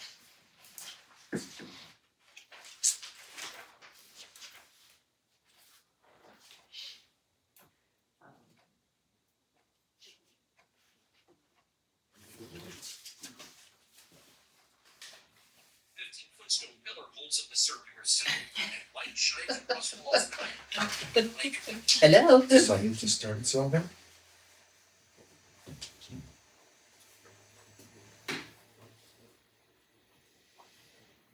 And then I have the same question on item 14, 4312 road tower. We budgeted 230,000, we've only spent 1729. I have the answer for this. We just paid 300,000 Right, tonight. so that's on the manifest tonight. Right, Just made it. Road fast. and then the 4312 4G summer gravel was significantly higher year to date than budgeted. So, ARPA, yeah. Okay. Yep. Alright, and that is, shown on another one of your handouts. that's right, sorry about that, thank you. On this one here. Yeah. It shows, I was wondering why we hadn't done account reserve grants and account, account reserve. revenues, revenue offsets, revenue, 2025 revenue offsets, sale of town property. And then on the next page is 2025 ARPA usage. And then SB 401 highway grant usage. So we used these funds as revenue offsets to some of the expenditures. The big one was the ARPA money. And then you can see on the highway grant usage, SB 401, we use that to pay for some repairs to our vehicles. And a new addition on the budget this year, and this will be in the town report too, is that there's a new column called 2025 offset. And right now it's all set to 0 because it takes a lot of effort to map these, but once we reach the end of the year, I will map them, so when it's in the town report, and when we get to the official budget hearings, you'll be able to see right next to it that, What the 45,000 offset by 245,000. That'll be a lot better than flipping back and forth between Yes. two Yeah. sections of the town report. And Yes. Val, do you handle encumbrances the same way? Will those show in the offset or is that a different animal altogether? Encumbrances, if you look at your town report, they're not in this one just because I don't have the actual numbers yet for this year, but in the town report, they get put at the very bottom. Okay. And They- in your They are in Excel the sheet. Excel spreadsheet at the bottom. That you manage. So I would say, if you could just make a note in the minutes, please, thanks to you for your excellent presentation of all information. Complete context and background, even when there's a mistake, that it is readily fixed. Right. Mistakes are few and far between, but it's a massive amount of work to put this all together, and thank you. So shall we give a hearty endorsement for the copier expense? Yes. The copier operator. Right. That too, yes.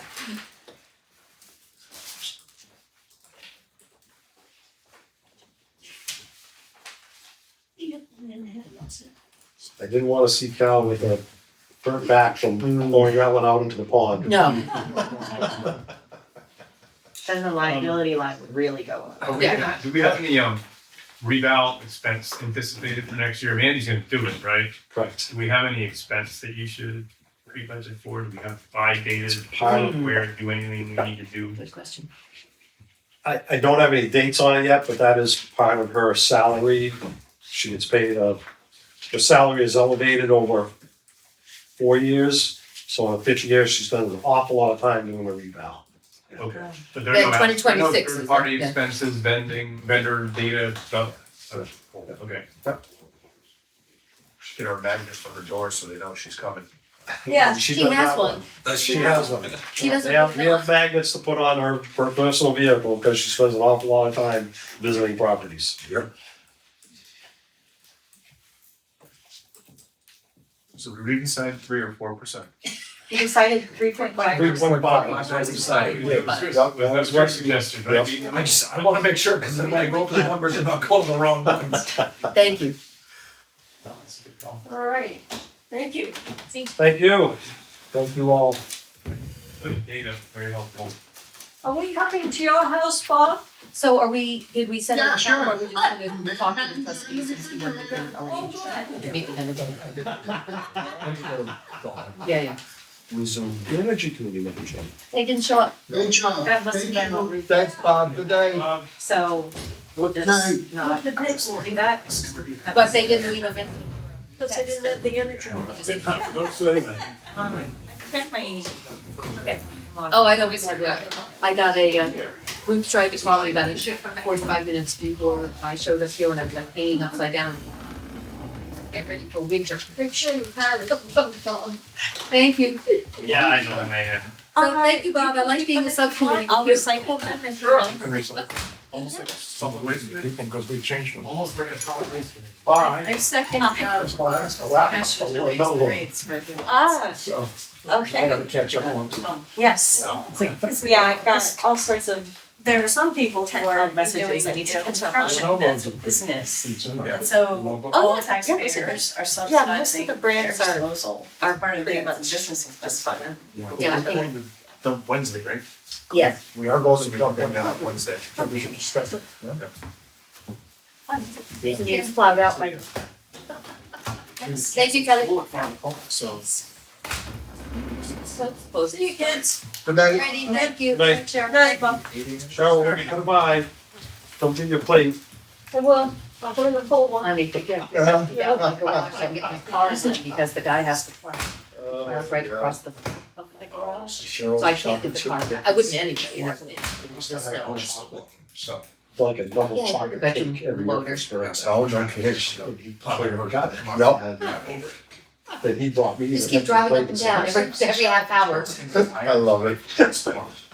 Yeah. Cal, I don't know if you captured for the minutes, one of the things we're gonna talk with, at the transfer station Wednesday. Yeah. We'll be raising the, rates for bags and other things. Well, and also construction debris. Right. I would say, Yeah. we're just looking at everything. Yeah. Those going to affect in January 1, something like that. I could do that, yeah. Yeah, I think. That would probably be the best way to do it. Yeah. And then as long as we're making sure things get captured in the minutes, if you're gonna attend the meeting on behalf of the select board with the, Canterbury behavioral? yeah. I would like to. Does it make it more complicated? No, if I'm because there? I just won't attend. Then we don't have to publicly notice it. You're the select board rep and, you know, you're the But chief you've been there and executive. talked with them before, so I have. I think that might, it would be good to have the same voice and face. Right, but I think the problem then is becomes a public meeting. Then I will just not come. Yeah, okay. That's fine. It might be easier that way. I think it We can is. have- I'm not in the business of making it more difficult. If it was easy Probably to have come, more candid discussions. yes, that's what I'm thinking. I Okay. just kind of wanted to come give you the hairy eyeball, as it Yeah, were. but if you. But, no, Okay. that's fine. Cause I think we've all gotten phone calls and texts and, Well, I had most of the neighbors at my house yesterday Yeah. and we had a big discussion about it. Yeah. It was, yeah. I didn't hear anything about it, Yeah. other than Facebook. yeah.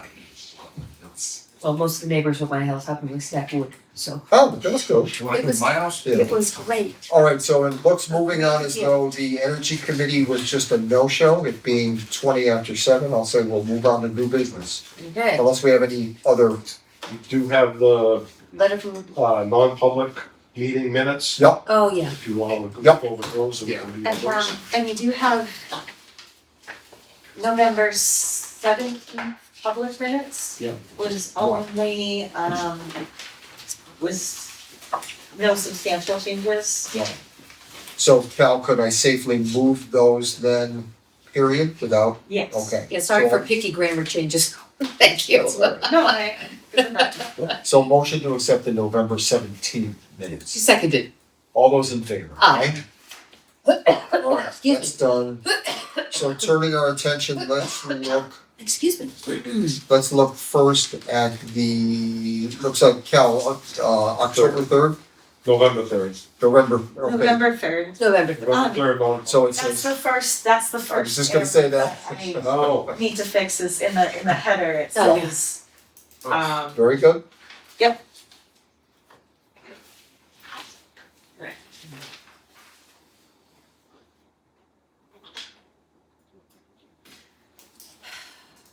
Pardon me while I sign. I know, but you're probably thinking the same thing as I am.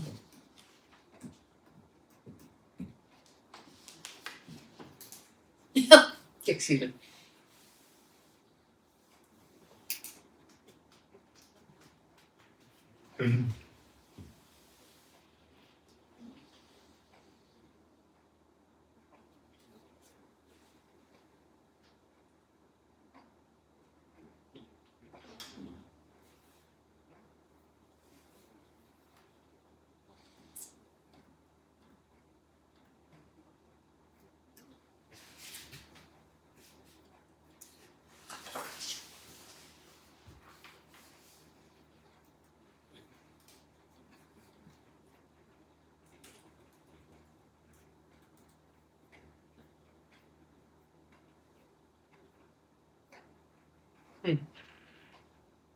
You may see any corrections, additions?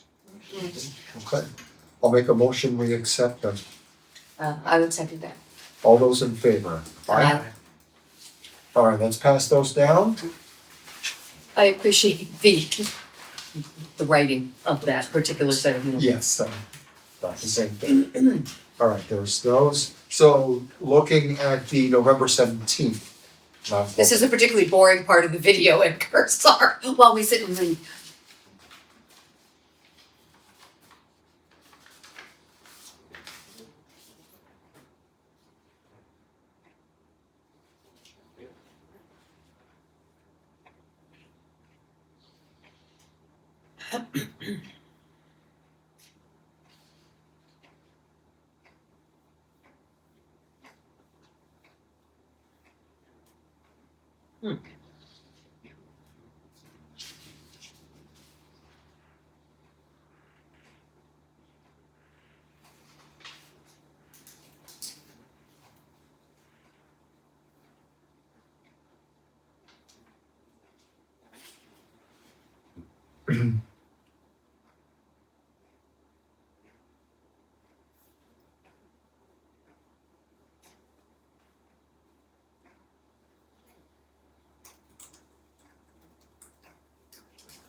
Anybody see anything that weren't correct? All right, I'll make a motion, we accept the minutes from the November 17th non-public portion. So I second that. All those in favor? Aye. You would pass it in? Well, those can change the outcome. All right. Thank you. All right, so that's, and the 18 minutes will be pending and correct, yeah. All right. So I think that brings us to new business then, right, Ken? right, which was, email from a resident concerning the event at Shaker Road. And, I think you guys we're working on it, so I think we're all set with that. Very good. I don't know this name. It's in the new business, is the email that he sent. Yep. Thank you. The other one you can ignore, we got that at like the 11th hour, so we'll talk about that another time. Is that the one you forwarded us this afternoon? Did I forward you this one or did I forward you the grant one? The grant. The grant one is the one that we're not gonna talk about today, cause that was a lot of information.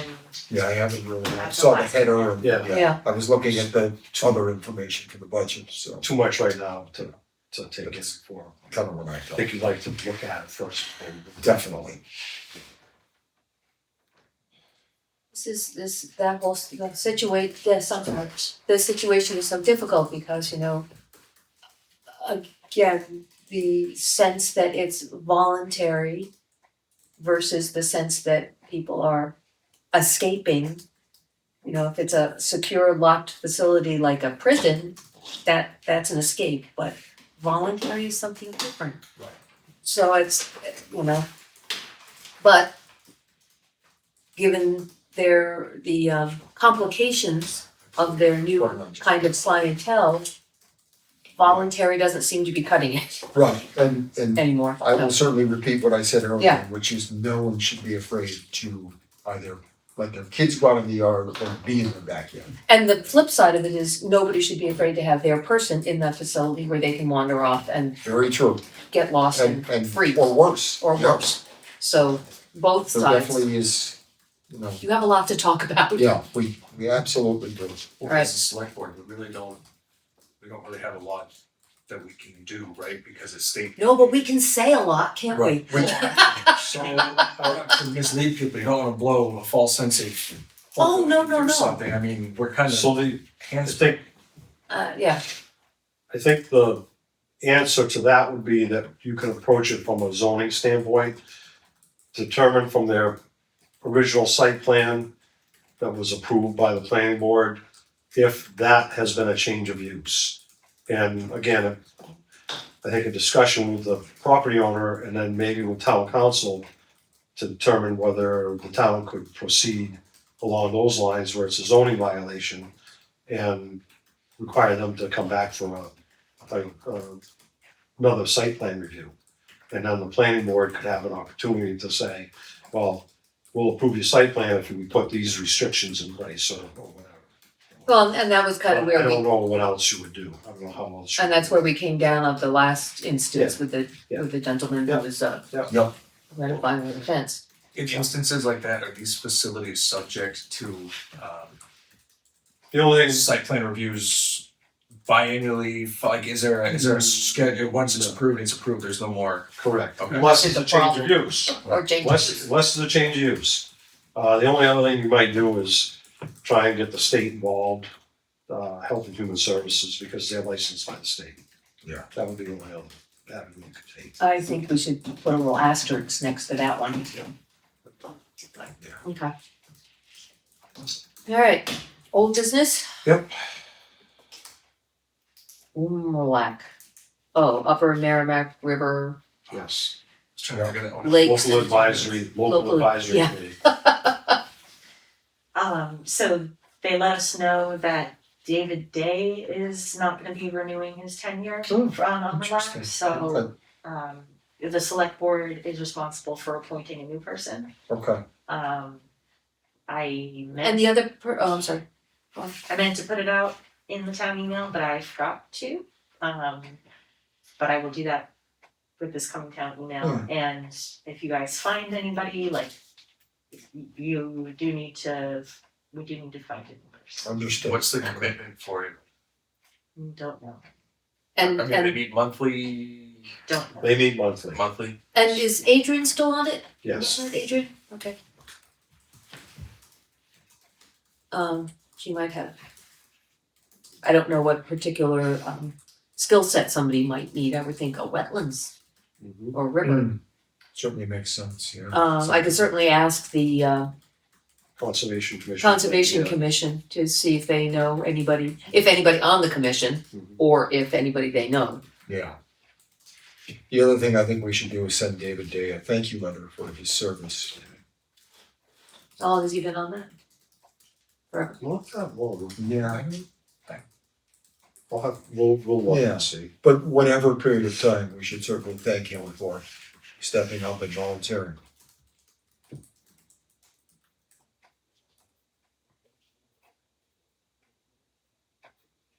And HTC?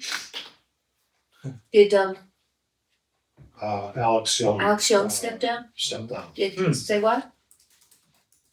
I know why, but it's not pertinent. Okay. There's also the issue that we're expecting an application this coming spring from one of the members of the board who will be having the other members of the board working on that project. So we need many people, we need alternates. So Because there's gonna when be- that application When everybody spring- recuses themselves. Exactly, we need enough alternates that hearing can actually happen, so there's kind of a urgent need and a deadline on HDC. How many bodies do they need? Four? Well, it Three? depends if Ann Depends. is still on or not. Right now, you've got Kevin, and Vanessa, or Garen, or those are shoo-ins. Yeah, Ann is on the fence because she can't drive at night, so it's hard to get her to meetings in the And dark. Emerson? Yes. Yeah. she hasn't been to a meeting in ages, and I asked Kevin and he hasn't answered me about if she's still on the committee or not. So you're down to 2.5. Gotcha. Oh, and they can't, so if there's only two, can they even have a committee? Well, I have a They- vote, so. Oh, you do, okay. Yeah, You do? Yeah. Calvin is on there, but he's one of the people who would be involved. That's right, Alex was going to be one of the people involved.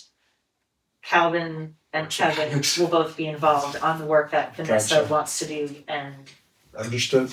she's the one with the application, so. Yep.